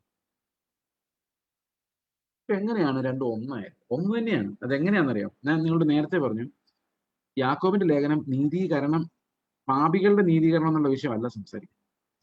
വിശ്വാസത്തിന്റെ നീതീകരണമാണ്. എന്ന് പറഞ്ഞു കഴിഞ്ഞാൽ വിശ്വാസത്താലുള്ള നീതീകരണമല്ല, നമ്മുടെ ഉള്ളിലുള്ള വിശ്വാസം ജസ്റ്റിഫൈഡ് ആണ്. ജസ്റ്റിഫൈഡ് എന്നുള്ള സിമ്പിൾ ഭാഷ, തിയോളജിക്കൽ അല്ലാത്ത ഭാഷയൊന്ന് വിചാരിച്ചു നോക്കി. ഞാൻ എൻ്റെ അപ്പനിൽ വിശ്വസിച്ചു, അത് ജസ്റ്റിഫൈഡ് ആയിരുന്നു എന്ന് പറഞ്ഞു കഴിഞ്ഞാൽ അത് നടന്നു എന്നാണ് ജസ്റ്റിഫൈഡ് ആയിരുന്നു. ഇപ്പോൾ ഒരാളുടെ ഫെയ്ത്ത് ഒരാളെ നീതീകരിക്കുന്നു. ആ ഫെയ്ത്ത് ജസ്റ്റിഫൈഡ് ആണോ? ആണെങ്കിൽ പ്രവൃത്തികൾ ഉണ്ടാകും. ഇതാണ് യാക്കോബ് പറഞ്ഞു വരുന്നത്. നമുക്ക് അങ്ങനെ തന്നെയാണോ നോക്കാം കേട്ടോ. അങ്ങനെ തന്നെയാണ്. ഞാനിത് പറഞ്ഞുകൊണ്ട് അങ്ങനെ ചിന്തിക്കരുത്. നമുക്ക് ആ വാക്യങ്ങളൊന്ന് അനലൈസ് ചെയ്ത് നോക്കാം. എന്താണ് യാക്കോബ് ഇവിടെ പറയാൻ ശ്രമിക്കുന്നത്? ഇവിടെ പറയുന്ന പ്രവൃത്തി ഇല്ലാതെ അല്ല, പ്രവൃത്തിയാലാണ് എന്നാ പറയുന്നത്. അതാണ് നമുക്ക് പ്രശ്നം. എബ്രഹാം തന്റെ പുത്രനെ യാഗപീഠത്തിന്മേൽ അർപ്പിച്ചിട്ട് പ്രവൃത്തികളാൽ അല്ലയോ നീതീകരിക്കപ്പെട്ടത്. എന്നാൽ പൗലോസ് പറയുന്നത് പ്രവൃത്തി കൂടാതെ. അത് ഏറ്റവും പൗലോസിന്റെ ഏറ്റവും റാഡിക്കൽ ആയിട്ടുള്ള സ്റ്റേറ്റ്മെന്റ് എന്ന് പറയുന്ന റോമാലേഖനം 4-ാം അധ്യായം. ഈ 4-ാം അധ്യായത്തിൽ പൗലോസ് പറയുന്ന ചില പ്രസ്താവനകളുണ്ട്.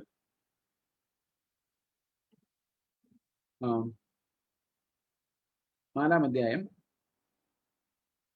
4-ാം വാക്യം, 5-ാം വാക്യം, 4-ഉം 5-ഉം വാക്യം. പ്രവർത്തിക്കുന്നവന് കൂലി കണക്കിടുന്നത് കൃപയായിട്ടല്ല, കടമായിട്ടത്രേ. പ്രവർത്തിക്കാത്തവനെങ്കിലും അഭക്തനെ നീതീകരിക്കുന്നവനിൽ വിശ്വസിക്കുന്നവനോ അവന്റെ വിശ്വാസം നീതിയായി കണക്കിടുന്നു. പ്രവർത്തിക്കുന്നവനെ നീതീകരിച്ചാൽ അത് കൂലി കൊടുക്കുന്ന പോലെയാണ്. ഉദാഹരണത്തിന്, ഞാനിപ്പോ നിങ്ങളുടെ ചർച്ചിൽ വന്നൊരു പണിയെടുത്തെന്ന് വിചാരിച്ചു, രാവിലെ തൊട്ട് വൈകിട്ട് വരെ അധ്വാനിച്ചെന്ന് വിചാരിച്ചു. എത്ര പൗണ്ട് കിട്ടും ഒരു ദിവസം പണിതാൽ? 8 മണിക്കൂർ പണിതാൽ എത്ര കിട്ടും? എത്രയെങ്കിലും ആയിക്കോട്ടെ. പോരാ നേരത്ത് പാസ്റ്റർ വിളിച്ചിട്ട്, ഇത്രയും പൈസ ഉണ്ട് കേട്ടോ ഇന്നത്തെ.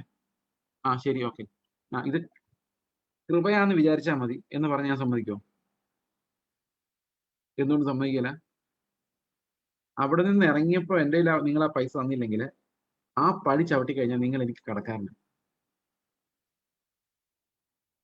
അല്ലേ? ഇപ്പൊ 10 പൗണ്ടാണ് തരേണ്ടതെങ്കിൽ ആ 10 പൗണ്ട് നിങ്ങൾ എനിക്ക് കടപ്പെട്ടിരിക്കുക. എപ്പോഴാ? കൂലി തരാതെ എന്നെ വിട്ടാൽ കടം. പ്രവർത്തിക്കുന്നവനെയാണ് രക്ഷിക്കുന്നതെങ്കിൽ അത് ദൈവം അവര് പ്രവർത്തിച്ചതിന്റെ കടം വീട്ടുന്ന പോലെയാണ്.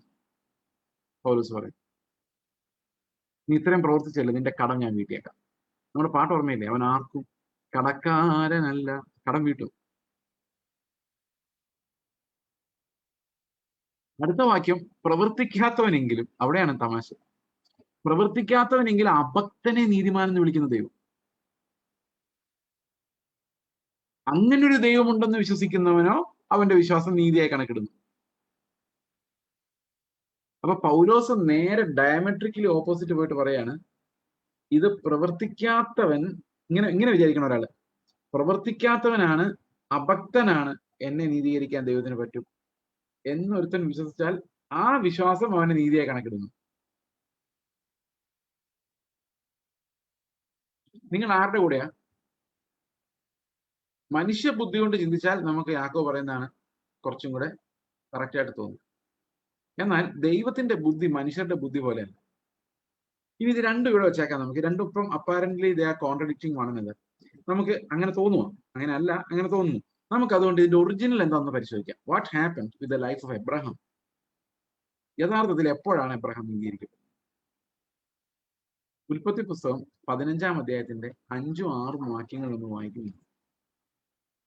അവിടെ എബ്രഹാം എങ്ങനെയാണ് നീതീകരിക്കപ്പെട്ടത് എന്ന് 15-ന്റെ 5-ഉം 6. പിന്നെ അവനെ പുറത്തു കൊണ്ടുചെന്ന്, നീ ആകാശത്തേക്ക് നോക്കുക, നക്ഷത്രങ്ങൾ എണ്ണുവാൻ കഴിയുമെങ്കിൽ എണ്ണുക എന്ന് കൽപ്പിച്ചു.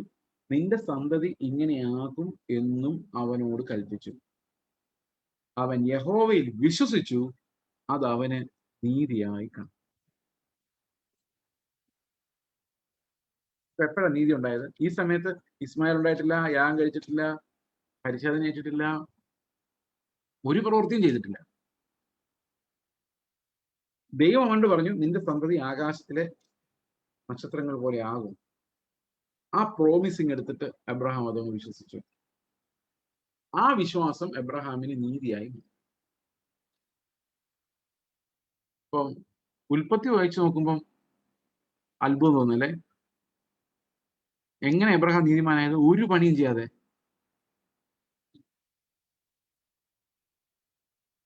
അപ്പൊ പിന്നെ യാക്കോബ് ഇങ്ങനെ പറഞ്ഞേക്കുന്നത് എന്താ? യാക്കോബിന് പഴയ നിയമം അറിയത്തില്ല, യാക്കോബ് ഈ വാക്യം വായിച്ചിട്ടില്ലേ? അപ്പൊ ഇല്ലേ? അപ്പം ശരിക്കും പൗലോസ് എത്ര ക്ലോസ് ആണെന്ന് നോക്കിയേ. ആ ആ പൗലോസിന്റെ ആ വെളിപ്പാട് കണ്ടോ? എത്ര കൃത്യമായിട്ടാണ് അവിടെ എഴുതി വെച്ചിരിക്കുന്നത്.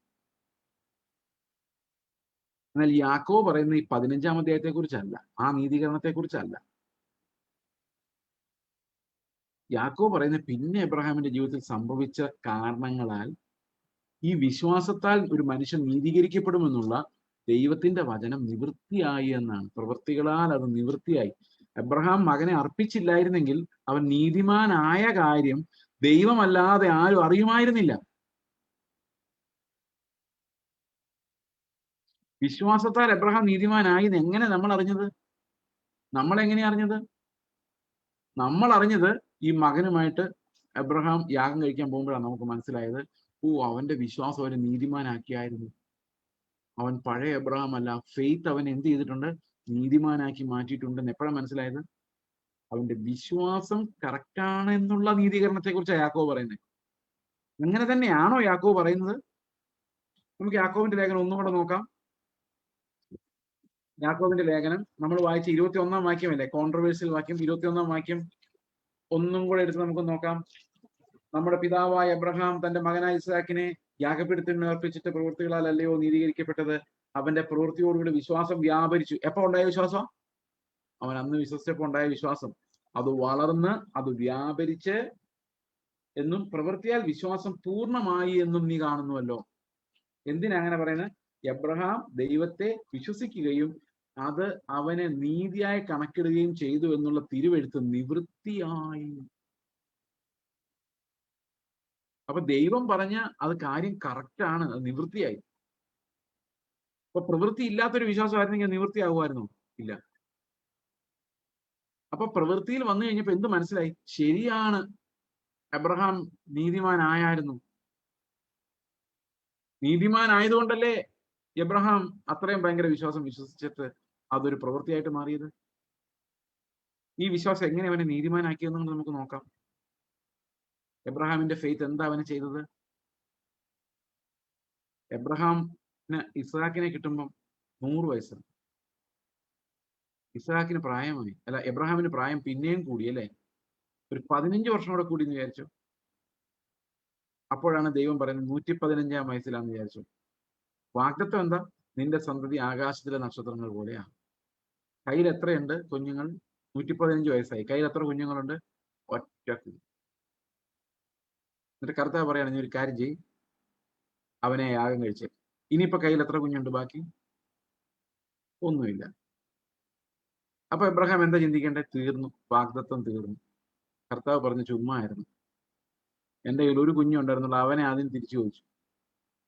എബ്രഹാം അങ്ങനെ അല്ലായിരുന്നു. എബ്രഹാം വാഗ്ദത്തത്തിൽ ക്ഷീണിച്ചില്ല എന്നാണ് നമ്മൾ കാണുന്നത്. ക്ഷീണിച്ചില്ല. വാഗ്ദത്തത്തിൽ ക്ഷീണിക്കാതെ അവൻ ആ കൊച്ചിനെടുത്തോണ്ട് നടക്കുമ്പോൾ ആരും ചോദിച്ചില്ല, താമസിച്ചില്ല, വെപ്രാളപ്പെട്ടില്ല, എടുത്തോണ്ട് പോയി. ആ വിശ്വാസം പൗലോസ് വ്യാഖ്യാനിച്ചിരിക്കുന്നത് 2 തരത്തിലാണ്. 2 ഘടകങ്ങൾ ആ വിശ്വാസത്തിലുണ്ടായിരുന്നു. ഒന്ന്, മരിച്ചവരെ ഉയർപ്പിക്കുന്നവനായ ദൈവം. അപ്പം എബ്രഹാമിന് അറിയാമായിരുന്നു ഇസ്ഹാക്ക് മരിച്ചാലും പുനരുത്ഥാനം ചെയ്യിപ്പിക്കാൻ കഴിവുള്ള ഒരു ദൈവം. 2, ഇല്ലാത്തടത്ത് നിന്ന് ഉള്ളതുപോലെ വിളിച്ചു വരുത്തുവാൻ കഴിവുള്ള ദൈവം. 17-ാം വാക്യം, 4:17 മരിച്ചവരെ ഉയർപ്പിക്കുകയും ഇല്ലാത്തതിന് ഉള്ളതുപോലെ വിളിച്ചു വരുത്തുകയും ചെയ്യുന്നവനായി താൻ വിശ്വസിച്ച ദൈവത്തിൽ. അപ്പോ ഇസ്ഹാക്കിനെ അഥവാ മരിക്കുവാണെങ്കിൽ ഇല്ലാത്തടത്തുനിന്ന് മക്കളെ വാടാ അബ്രഹാമിന്റെ പിള്ളേരെ എന്ന് വിളിച്ചു വരുത്തി ഈ വാഗ്ദത്തം നിറവേറ്റാൻ ദൈവത്തിന് പറ്റും. അപ്പൊ വാഗ്ദത്തം ദൈവം നിറവേറ്റാൻ എന്റെ സഹായം ആവശ്യമില്ല എന്ന് എബ്രഹാം മനസ്സിലാക്കി. ഒന്ന് ആലോചിച്ച് നോക്കി, എന്ത് ബ്ലൈൻഡ് ആയിട്ട്, ഒരു സാഹചര്യം അനുകൂലമല്ല. അപ്പൊ എബ്രഹാം എന്ത് വിശ്വസിച്ചു? എന്റെ സന്തതി ആകാശത്തിലെ നക്ഷത്രങ്ങൾ പോലെ ആകും. പ്രായം 115. ഭാര്യ മരണത്തിനടുത്തു. ആകെയുള്ളത് ഒരു മകൻ അർപ്പിക്കപ്പെടാൻ കൊണ്ടുപോകുന്നു. ഉള്ളിലെ വിശ്വാസം എന്താ? ദൈവം എന്നെ ആകാശത്തിലെ നക്ഷത്രങ്ങൾ പോലെ വലിയ ജാതികളുടെ പിതാവാക്കിയിട്ടുണ്ട്. ഈ ഫെയ്ത്ത് അവന്റെ ഉള്ളിലുണ്ടായിരുന്നു. അതുകൊണ്ട് എന്താ അവൻ പ്രാപിച്ചത്? പുനരുത്ഥാനത്തിൽ എന്ന പോലെ ഇസ്ഹാക്കിനെ തിരിച്ചു പ്രാപിച്ചു. അതുപോലെ ഇല്ലാത്തടത്ത് നിന്ന് മക്കളെ കിട്ടുന്നത് പോലെ അവന് നമ്മളെ ലഭിച്ചു. വലിയ ഒരു കൂട്ടം സന്തതികളുടെ അപ്പനായിട്ട് അവൻ മാറി. അതുമാത്രമല്ല, അവൻ ഇത്രയും മക്കളുള്ള ഒരു അപ്പനല്ലേ, കുറച്ചെങ്കിലും മക്കൾക്ക് വേണ്ടി കരുതണ്ടേ? പക്ഷെ എബ്രഹാം ഇങ്ങനെ വിചാരിച്ചത്, ഇത്രയും മക്കളെ തരുന്ന ദൈവത്തിന് ഒരു കാര്യം കൂടെ തരാൻ പറ്റും. ദൈവം ശില്പിയായി പണിയുന്ന അടിസ്ഥാനമുള്ള ഒരു നഗരവും കൂടെ ഇതിന്റെ അപ്പുറത്ത്. ഇവിടെയാണ് ഫെയ്ത്ത് നീതിയായിട്ട് മാറുന്നത്. ഓക്കെ, ദൈവം കൈപ്പണിയായി പണിയുന്ന അടിസ്ഥാനമുള്ള ഒരു നഗരം, ശില്പിയായി പണിയുന്ന അടിസ്ഥാനമുള്ള ഒരു നഗരം ഉള്ളത് കൊണ്ട് നമുക്കിവിടെ തൽക്കാലം ടെന്റ് മതി. Good decision. നമുക്ക് കൂടാരങ്ങളിൽ താമസിക്കാം. കാരണം എന്താ? ദൈവം നമുക്ക് വാഗ്ദത്തം ചെയ്തിരിക്കുന്ന, ദൈവം ശില്പിയായി പണിയുന്ന ഒരു നഗരം എൻ്റെ മുൻപിലുണ്ട്. ഇത് എബ്രഹാമിനെ ഒരു കൂടാരവാസിയാക്കി മാറ്റി. ഇങ്ങനെയാണ് ആ വിശ്വാസം നീതിയായി ഒരു പരലോക വിശ്വാസമായി, ഇഹലോകത്തിനപ്പുറത്തേക്കുള്ള ഒരു പരലോക വിശ്വാസമായിട്ട് അത് മാറുന്നത് അവനെ നീതീകരിക്കുന്ന വിശ്വാസമാണ്. അപ്പൊ നീതീകരിക്കുന്ന വിശ്വാസത്തിനകത്ത് ഒരു പുനരുത്ഥാനമുണ്ട്. നീതീകരിക്കുന്ന വിശ്വാസത്തിനകത്ത് ദൈവത്തിന്റെ ആ ഒരു ഉറപ്പ്, ഒരു അഷുറൻസ് ഉണ്ട്. അവന്റെ വാഗ്ദത്തങ്ങളെ കുറിച്ചുള്ള ഒരു അഷുറൻസ് അതിനകത്തുണ്ട്. ഓക്കെ, ഈ വാഗ്ദത്തങ്ങളുടെ ഉറപ്പാണ് ആ സ്വാതന്ത്ര്യത്തിന്റെ ന്യായപ്രമാണത്തിലേക്കും വിശുദ്ധീകരണത്തിലേക്കും നോക്കുവാൻ ദൈവത്തെ, അബ്രഹാമിനെ സഹായിക്കുന്നത്. ഓക്കെ, അപ്പോൾ ഈ ഒരു വിശ്വാസമാണ് യാക്കോബ് എക്സാമ്പിൾ എടുത്തിട്ട് പറയുന്നത്, നിങ്ങളുടെ ഉള്ളിൽ ഇതുണ്ടോ എന്ന് ചോദിക്കുന്നത്. Do you have this faith? ഇതില്ലാതെ നിങ്ങൾ വിശ്വാസികളാന്ന് പറഞ്ഞിട്ട് എന്ത് കാര്യം? അപ്പോൾ ഇതല്ലാത്ത ഒരു വിശ്വാസം നിങ്ങളെ നീതീകരിക്കുവോ? ഒരിക്കലുമില്ല. അപ്പോൾ നമ്മുടെ വിശ്വാസം ജെനുവിൻ ആണോ, നമ്മുടെ വിശ്വാസം റിയൽ ആണോ എന്നറിയാൻ, നമ്മുടെ വിശ്വാസം റിയൽ ആണോ എന്നറിയാൻ യാക്കോബ് പറയാണ്, നിങ്ങൾ വിശ്വാസത്തിൽ തന്നെയാണോ? അത് ഫലം പുറപ്പെടുവിക്കുന്ന വിശ്വാസമാണോ? അത് വിശ്വാസം ഒന്നും പ്രൊഡ്യൂസ് ചെയ്യാത്തൊരു വിശ്വാസമാണോ? എന്താണ് നിങ്ങളുടെ വിശ്വാസം എന്ന് പരിശോധിപ്പിക്കപ്പെടുകയാണ്. 2-ാം അധ്യായം ആ ഒരു പരിശോധനയെ കുറിച്ചാണ് പറയുന്നത്. എങ്ങനെയാണ് യാക്കോബ് അത് പരിശോധിക്കുന്നത്? നമുക്കൊന്ന്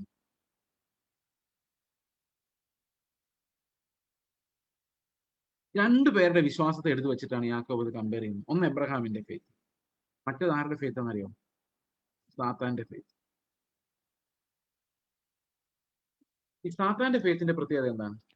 സാത്താൻ എല്ലാ ഡോക്ടറിനും സത്യങ്ങളും അറിയാം, പക്ഷെ അതുകൊണ്ട് എന്ത് ചെയ്യണമെന്ന് അവനറിയാം. ഉദാഹരണത്തിന്, യേശുക്രിസ്തു പാപികളെ രക്ഷിക്കാൻ ഈ ഭൂമിയിൽ വന്നെന്ന് സാത്താനും അറിയാം, പക്ഷെ ഏറ്റവും വലിയ പാപി സാത്താനാണെങ്കിലും അവൻ ഇതിനകത്ത് വന്നു. എല്ലാം അറിയാം. നമുക്ക് ഈ ലോകത്തുള്ള മുഴുവൻ ബൈബിൾ പ്രമാണങ്ങൾ അറിയാം, ട്രൂത്ത്സ് അറിയാം, തിയോളജി അറിയാം, നമുക്ക് ഒരു പ്രയോജനവും ഇല്ലാത്ത അവസ്ഥ. ഇതാണ് സാത്താനിന്റെ പരിപാടി. ദൈവം നിങ്ങളെ നടത്തുമെന്നുള്ള പ്രിമിറ്റീവ് വിശ്വാസം തന്നെ നോക്കിക്കേ, ഉറപ്പാണോ നടത്തുമെന്ന്? നമുക്കൊന്ന് പരിശോധിച്ച് നോക്കിയാൽ ഉറപ്പുണ്ടോ? യാക്കോബ് എങ്ങനെ പരീക്ഷിക്കുന്നറിയോ? നിങ്ങളുടെ ആരെങ്കിലും ഒരാൾ വന്നിങ്ങനെ പറയാ, പാസ്റ്ററെ അല്ല ബ്രദറെ, എനിക്ക് ജീവിക്കാൻ വകയില്ലാത്ത അവസ്ഥയാണ്, എന്നെ ഒന്ന് സഹായിക്കണം, അല്ല എനിക്ക് എന്താ ചെയ്യേണ്ടതെന്ന് എനിക്ക് അറിയത്തില്ല. നിങ്ങൾ പറയാം, പ്രാർത്ഥിക്കും ബ്രദറെ, ദൈവം നടത്തും.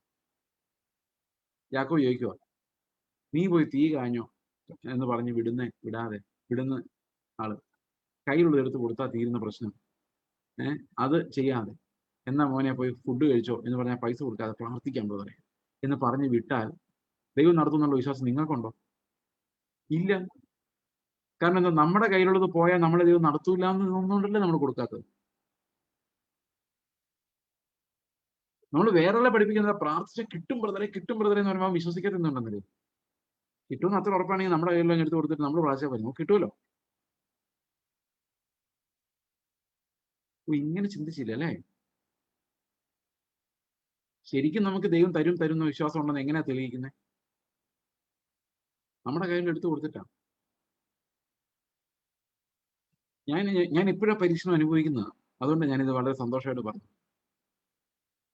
ചില എന്തെങ്കിലും പ്രത്യേക കാര്യത്തിന് വേണ്ടി ദൈവം എന്തെങ്കിലും കരുതി വെച്ചതാന്ന് ഞാൻ വിചാരിച്ച് ഇത്തിരി രൂപ ഇരിക്കട്ടെ എന്ന് വിചാരിക്കും. അപ്പൊ വേറൊരു പ്രസിംഗ് നീഡ് വരും. അയ്യോ, ഇത് കൊടുത്താൽ എങ്ങനെയാ എന്ന് ചിന്തിച്ചാൽ അതിനർത്ഥം എന്താ? ദൈവം എന്നെ നടത്തും എന്നുള്ള കാര്യത്തിൽ എനിക്ക് ഗ്യാരണ്ടി ഇല്ലാന്ന്. ആണോ? ഞാൻ നിങ്ങളെ കുഴപ്പത്തിൽ ചാടിക്കുവാണോ? അതെടുത്ത് കൊടുക്കുന്നത് എന്താ ഞാൻ പറയുന്നറിയോ? എന്റെ ആവശ്യം വരുമ്പോൾ ദൈവം നടത്തി. അപ്പൊ ശരിക്കുള്ള വിശ്വാസം എന്ന് പറയുന്നത് പരിശോധിക്കപ്പെടുമ്പോൾ നമ്മൾ വേറൊരാൾ പറയുന്ന വാക്കുകളല്ല, കണ്ണാടി നോക്കി മറന്നു പോകുന്നതല്ല, പിന്നെ എന്താണ്? അത് റിയൽ വർക്കായിട്ട് മാറുകയാണ്. എന്നെ വിട്ടുകളയാൻ എനിക്ക് ധൈര്യമുണ്ടാവുകയാണ്. ഓക്കെ, ആ ധൈര്യം ഉണ്ടാകുന്നത് ശരിക്കുമുള്ള വിശ്വാസത്തിൽ നിന്നാണ്. നമുക്ക് യാക്കോബിന്റെ 2-ാം അധ്യായത്തിൽ ചില ഭാഗങ്ങൾ നമുക്ക് വായിക്കാം. അത് 14-ാം വാക്യം മുതലാണ്. നമുക്ക് അതിന് മുമ്പുള്ള ഭാഗത്തിലേക്ക് വരാം. 14-ാം വാക്യം ഇങ്ങനെയാണ്: സഹോദരന്മാരെ, ഒരുത്തൻ തനിക്ക് വിശ്വാസമുണ്ട് എന്ന് പറയുകയും പ്രവൃത്തികൾ ഇല്ലാതിരിക്കുകയും ചെയ്താൽ ഉപകാരം എന്ത്? ആ വിശ്വാസത്താൽ അവൻ രക്ഷ പ്രാപിക്കുമോ? ഒരു സഹോദരനോ സഹോദരിയോ നഗ്നരും അഹോവൃത്തിക്ക് വകയില്ലാത്തവരുമായിരിക്കും നിങ്ങളിൽ ഒരുത്തൻ അവരോട് സമാധാനത്തോട് പോയി തീ കായുകയും വിശപ്പടക്കുകയും ചെയ്യുമെന്ന് പറയുന്നതല്ലാതെ ദേഹരക്ഷയ്ക്ക് ആവശ്യമുള്ളവർക്ക് കൊടുക്കാതിരുന്നാൽ ഉപകാരം എന്ത്? അങ്ങനെ വിശ്വാസവും പ്രവൃത്തികളില്ലാത്തതായാൽ സ്വതവേ നിർജീവമാകുന്നു. ഇപ്പൊ യാക്കോബ് പറഞ്ഞു വരുന്നതാണ്, നിങ്ങൾക്ക് ശരിയായ വിശ്വാസം ഉണ്ടെങ്കിൽ ഉള്ളതെടുത്ത് കൊടുക്കാൻ പറ്റും. കാരണം എന്താ? ദൈവം തന്നാന്നറിയാലോ, അപ്പൊ ദൈവത്തിന് പിന്നെ തരാൻ പറ്റും. എന്നാൽ നമ്മൾ സൂത്രപ്പണി കൊണ്ട് ഒപ്പിച്ചതാണെന്നോ നമ്മുടെ കഴിവുകൊണ്ട് നേടിയതാണെന്നോ നമ്മൾ വിചാരിച്ചാൽ നാളെ അസുഖം വന്നാൽ നേടാൻ പറ്റുമോ? നാളെ ജോലി പോയാൽ നമ്മൾ ചുറ്റിയില്ല. കാരണം ദൈവം തരുന്നതല്ല. അപ്പൊ നമ്മുടെ ഹൃദയത്തിൽ എന്താ നമ്മൾ പറയുന്നത്? ഇത് ഞാൻ സമ്പാദിച്ചതാണ് എന്നല്ലേ പറയുന്നത്. അതുകൊണ്ടല്ലേ നമ്മൾ അങ്ങനെയൊക്കെ ചിന്തിക്കുന്നത്. അപ്പൊ വിശ്വാസം ശരിക്കും ഒന്ന് പരീക്ഷിച്ച് നോക്കിയാൽ നമ്മുടെ ഈ സാധാരണ ലോകത്തിലെ എക്സിസ്റ്റൻസിന് വേണ്ടിയുള്ള ഫെയ്ത്ത് ആണെങ്കിൽ പോലും അങ്ങനെ ജെന്യുവിൻ ഫെയ്ത്തിലല്ല നമ്മൾ പലപ്പോഴും നമ്മൾ വിശ്വാസികളായിട്ട് നമുക്ക് തന്നെ അനുഭവപ്പെടുന്നു. അടുത്തത്, എന്നാൽ ഒരുത്തൻ നിനക്ക് വിശ്വാസമുണ്ട്, എനിക്ക് പ്രവൃത്തികളുണ്ടെന്ന് പറയുമായിരിക്കും. നിന്റെ വിശ്വാസം പ്രവൃത്തികൾ കൂടാതെ കാണിച്ചു തരിക, ഞാനും എന്റെ വിശ്വാസം പ്രവൃത്തികളാൽ കാണിച്ചു തരാം. അപ്പൊ പ്രവൃത്തികൾ എന്തിനു വേണ്ടിയുള്ളതാണ്? വിശ്വാസം കാണിച്ചു കൊടുക്കാനുള്ളതാണ്. അതാണ് യാക്കോബ് ഇവിടെ പറഞ്ഞുകൊണ്ടിരിക്കുന്നത്. അടുത്തത്, ദൈവം ഏകനെന്ന് നീ വിശ്വസിക്കുന്നുവോ? കൊള്ളാം, പിശാചുകളും അങ്ങനെ തന്നെ വിശ്വസിക്കുകയും വിറയ്ക്കുകയും ചെയ്യുന്നു. ഇത് യേശുക്രിസ്തു ഇതേ കമ്പാരിസൺ നടത്തിയിട്ടുണ്ട്. യേശുക്രിസ്തുവിനോട് ഒരു ദിവസം ഈ പരീശന്മാർ പറഞ്ഞു, ഞങ്ങൾക്ക് എബ്രഹാം ഞങ്ങൾക്ക് പിതാവാണ്, ഞങ്ങൾ ഒരിക്കലും അടിമകളൊന്നുമല്ല, ഞങ്ങൾ എബ്രഹാമിന്റെ മക്കളാണെന്ന് പറയുമ്പോൾ കർത്താവ് പറഞ്ഞൊരു വാക്യമുണ്ട്. എന്താ? നിങ്ങൾ എബ്രഹാമിന്റെ മക്കളായിരുന്നെങ്കിൽ നിങ്ങൾ എന്നെ വിശ്വസിക്കുമായിരുന്നു. കാരണം അവൻ കർത്താവിന്റെ ദിനം കണ്ട് സന്തോഷിച്ചവനാണ്. എബ്രഹാമിന്റെ മക്കളായിരുന്നു നിങ്ങളെങ്കിൽ നിങ്ങൾ ശരിക്കും വിശ്വസിക്കുമായിരുന്നു. എന്നാൽ നിങ്ങൾ പിശാചെന്ന പിതാവിന്റെ മക്കൾ. അടുത്ത വാക്യം കർത്താവ് പറഞ്ഞു, എബ്രഹാമിന് ഈ കല്ലുകളിൽ നിന്ന് മക്കളെ ഉളവാക്കുവാൻ ദൈവത്തിന് കഴിയുമായിരുന്നു. കാരണം എന്താ? എബ്രഹാമിന്റെ ഫെയ്ത്ത് അതായിരുന്നു. കല്ലുകളിൽ നിന്ന് വരെ വേണേലും മക്കളെ ഉണ്ടാക്കി കൊടുക്കാൻ ദൈവത്തിന് പറ്റുമായിരുന്നു എബ്രഹാമിന്. കാരണം എബ്രഹാം അങ്ങനെയാണ് വിശ്വസിച്ചത് ദൈവത്തെ. നിങ്ങൾ വിശ്വസിക്കാത്തവരെങ്ങനെയാണ് എബ്രഹാമിന്റെ മക്കളാകുന്നത്? അപ്പോൾ പിശാചിന്റെ വിശ്വാസമാണ് സാധാരണഗതിയിൽ ആളുകൾക്കെല്ലാം കാര്യങ്ങളൊക്കെ അറിയാം, പക്ഷെ അതുകൊണ്ടൊന്നും അവരുടെ ജീവിതത്തിൽ ഒരു മാറ്റവും ഉണ്ടാകുന്നില്ല. ഇതിനെയാണ് യാക്കോബ് ഇവിടെ പരാമർശിക്കുന്നത്. ദൈവം ഏകനെ നീ വിശ്വസിക്കുന്നുവോ? കൊള്ളാം, പിശാചുകൾ അങ്ങനെ വിശ്വസിക്കുകയും വിറയ്ക്കുകയും ചെയ്യുന്നു. വ്യർത്ഥ മനുഷ്യ, പ്രവൃത്തിയില്ലാത്ത വിശ്വാസം നിഷ്ഫലമെന്ന് ഗ്രഹിപ്പാൻ നിനക്ക് മനസ്സുണ്ടോ? ഇത്ര ചോദിച്ചിട്ടാണ് പ്രവൃത്തിയില്ലാത്ത വിശ്വാസം ഫലമില്ലാത്തതാണ് എന്ന് പഠിപ്പിക്കാൻ വേണ്ടിയാണ് എബ്രഹാമിന്റെ കഥ അവിടെ യാക്കോബ് എടുത്തുകൊണ്ട് വരുന്നത്. പ്രവൃത്തികളാൽ നീതീകരിക്കപ്പെട്ടു എന്നുള്ളൊരു പ്രയോഗം, ആ പ്രവൃത്തികൾ അവന്റെ വിശ്വാസം അവൻ നീതീകരിക്കപ്പെടുമെന്നുള്ള ആ പ്രസ്താവനയെ ജസ്റ്റിഫൈ ചെയ്തു എന്നുള്ള അർത്ഥത്തിലാണ് അവിടെ എഴുതിയിരിക്കുന്നത്. ഓക്കെ, അപ്പോൾ സ്വാതന്ത്ര്യത്തിന്റെ ന്യായപ്രമാണവുമായിട്ട് കണക്ട് ആയതുകൊണ്ടാണ് ആ വാക്യം നമ്മൾ ഇതിനിടയിൽ എടുത്തത്. സ്വാതന്ത്ര്യത്തിന്റെ ന്യായപ്രമാണം എന്ന് പറയുന്നത് വിശ്വാസത്താൽ സംഭവിക്കുന്നതും അത് സ്ഥിരമായ ഒരു വിശ്വാസത്താൽ ഫലം പുറപ്പെടുവിക്കുമാറാകുന്നതുമാണ്. അപ്പോൾ സ്ഥിരമായ ഒരു വിശ്വാസം, ഫലം പുറപ്പെടുവിക്കുന്ന ഒരു വിശ്വാസം നമ്മളിൽ ഉണ്ടാകണമെങ്കിൽ ആ വിശ്വാസത്തിന്റെ സ്ഥിരത നമ്മൾ അനുഭവിക്കണം. You need to be consistent in your faith. Okay, അപ്പൊ സ്ഥിരമായി നിന്ന് കഴിഞ്ഞാൽ എബ്രഹാമിന്റെ ജീവിതത്തിൽ എത്ര നാൾ വിശ്വാസം സ്ഥിരമായി നിന്നിട്ടാണ് അങ്ങനത്തെ പ്രവൃത്തി ഉണ്ടായത്? ഓക്കെ, അത് ലോങ് ടൈമിൽ ഒരു നാളുകളുടെ കഠിനമായ അധ്വാനം. Persisting in faith, Perseverance in faith, ഒരിക്കലും മറന്നു പോകാതെ, കണ്ണാടിയിൽ നോക്കി മറന്നു പോകുന്ന പോലെയല്ല, അത് ഫലം കൊടുക്കുമാറ് അത് നമ്മളിൽ വളർന്നു വളർന്നു വരുന്ന ഒരു കാര്യമാണ് ഫെയ്ത്ത് എന്ന് പറയുന്നത്. ക്രിസ്ത്യ വിശ്വാസത്തിൽ നമ്മൾ മനസ്സിലാക്കേണ്ട പ്രധാനപ്പെട്ട ഒന്ന് രണ്ട് കാര്യങ്ങൾ. ഒന്ന്, വിശ്വാസം വളർന്നു വളർന്നു വരുന്ന കാര്യമാണ്. അതുപോലെ തന്നെ പാപബോധവും മാനസാന്തരവും വളർന്നു വളർന്നു വരുന്ന ഒരു കാര്യമാണ്. ഓക്കെ, ഓരോ ദിവസവും മാനസാന്തരം കുറഞ്ഞു വരുമല്ല, ഓരോ ദിവസവും മാനസാന്തരം കൂടി കൂടി വരികയാണ്. കാരണം ഓരോ ദിവസവും നമ്മുടെ അപര്യാപ്തതകൾ നമുക്ക് കൂടുതൽ കൂടുതൽ മനസ്സിലാവുകയാണ് ചെയ്യുന്നത്. നമ്മൾ കവർ ചെയ്തല്ല പോകുന്നത്. ഇന്നലെ ഞാൻ ഒത്തിരി കുറവുകളുള്ളവനായിരുന്നു ബ്രദറെ, ഇന്ന് എനിക്ക് അത്രയും കുറവുകളില്ല എന്നൊരാൾ പറയരുത്. കാരണം പുതിയ കുറവുകൾ നമ്മൾ കണ്ടുപിടിച്ചുകൊണ്ടാണ്. ഞാൻ പറഞ്ഞത് മനസ്സിലായില്ലെങ്കിൽ ഞാൻ ഒരു ഇല്ലസ്ട്രേഷൻ പറയാം. നമ്മൾ 1ാം ക്ലാസ്സിൽ പഠിക്കുമ്പം 4, 3, 7 കണ്ടുപിടിക്കാൻ എന്ത് പാടായിരുന്നു ഓർമ്മയുണ്ടെങ്കിൽ. 1, 2, 3, 4, 5, 6, 7 പാടുപെട്ടു എണ്ണി. എന്ത് കഷ്ടപ്പാടായിരുന്നു. ഈ പിള്ളേർ അതൊക്കെ പഠിക്കാൻ വേണ്ടി കഷ്ടപ്പെടുന്നതാണ് ഞാൻ ഓർത്തിട്ടുണ്ട്. ഈ അക്ഷരങ്ങളൊന്ന് പഠിച്ച് ഡിജിറ്റ്സുകളൊന്ന് പഠിക്കാൻ പറ്റിയ പിന്നെ ഈ ലോകത്തിൽ എന്തോ അവർക്ക് സാധിക്കും. പക്ഷെ PhD പഠിക്കുമ്പോഴും നമ്മൾ സ്ട്രഗിളില്ല. PhD റിസർച്ച് ചെയ്യുമ്പോഴും സ്ട്രഗിൾ അല്ലേ? എന്താ സ്ട്രഗിൾ?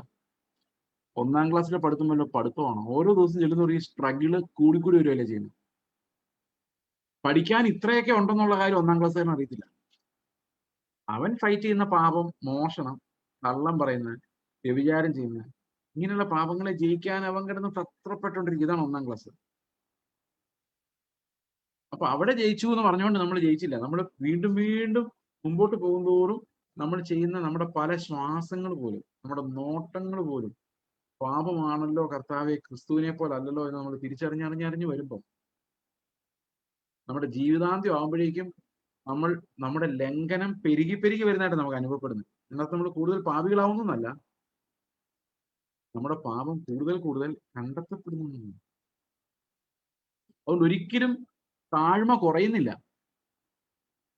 അത് വർദ്ധിച്ചു വർദ്ധിച്ചു വരുവാണ്. ഞാൻ ഒന്നുമല്ല കർത്താവേ എന്നുള്ള ആ ഒരു ചിന്ത ക്രിസ്തുവിന്റെ വിശുദ്ധിയോട് അടുത്തടുത്ത് ചെല്ലുന്തോറും ടാന്റലൈസിംഗ്ലി ക്ലോസ്. ഇതാ ഇപ്പൊ ഞാൻ എത്തുമെന്ന് വിചാരിച്ചാലും it will be far away from us. അതുകൊണ്ട് പൗലോസ് ഓരോ ലേഖനം എഴുതുമ്പോഴും അവന്റെ ഹംബിൾനെസ് കൂടിക്കൂടി വരും നമുക്കാണ്. കൊരിന്ത് സഭയ്ക്ക് എഴുതുമ്പോൾ പൗലോസ് പറയുന്നത്, ഞാൻ ശ്രേഷ്ഠ അപ്പോസ്തലന്മാരിൽ ഒട്ടും കുറവുള്ളവനല്ല എന്നാണ്. എന്നാൽ എഫേസ്യർക്ക് എഴുതുമ്പോൾ പറയുന്നത്, ഞാൻ വിശ്വാസികളിൽ ഏറ്റവും ചെറിയവൻ, അങ്ങനെ എന്തോ ഒരു പ്രയോഗം അതിനകത്തുണ്ട്. ഞാനത് കൃത്യമായിട്ട് ഓർക്കുന്നില്ല. എന്നാൽ തിമോത്തിയോസിന്റെ ലേഖനം എഴുതുമ്പോൾ പൗലോസ് പറയുന്നത്, ഞാൻ പാപികളിൽ പ്രധാനിയാണെന്നാണ്. ആ പാപത്തിന്റെ ഡെപ്ത്, അവന്റെ പാപം എന്താണെന്ന് അപ്പോഴാണ് ഓരോ ദിവസം ചെല്ലുന്തോറും ഈ പാപത്തിന്റെ ഡെപ്ത് ആണ് മനസ്സിലായി വരുന്നത്. അന്ന് പലതും അവൻ പുകഴാൻ ഉപയോഗിച്ച കാര്യങ്ങൾ ഇന്ന് അതെല്ലാം പാപത്തിൻ്റെതായിട്ട് വ്യാഖ്യാനിക്കപ്പെടുക. കാരണം എന്താ?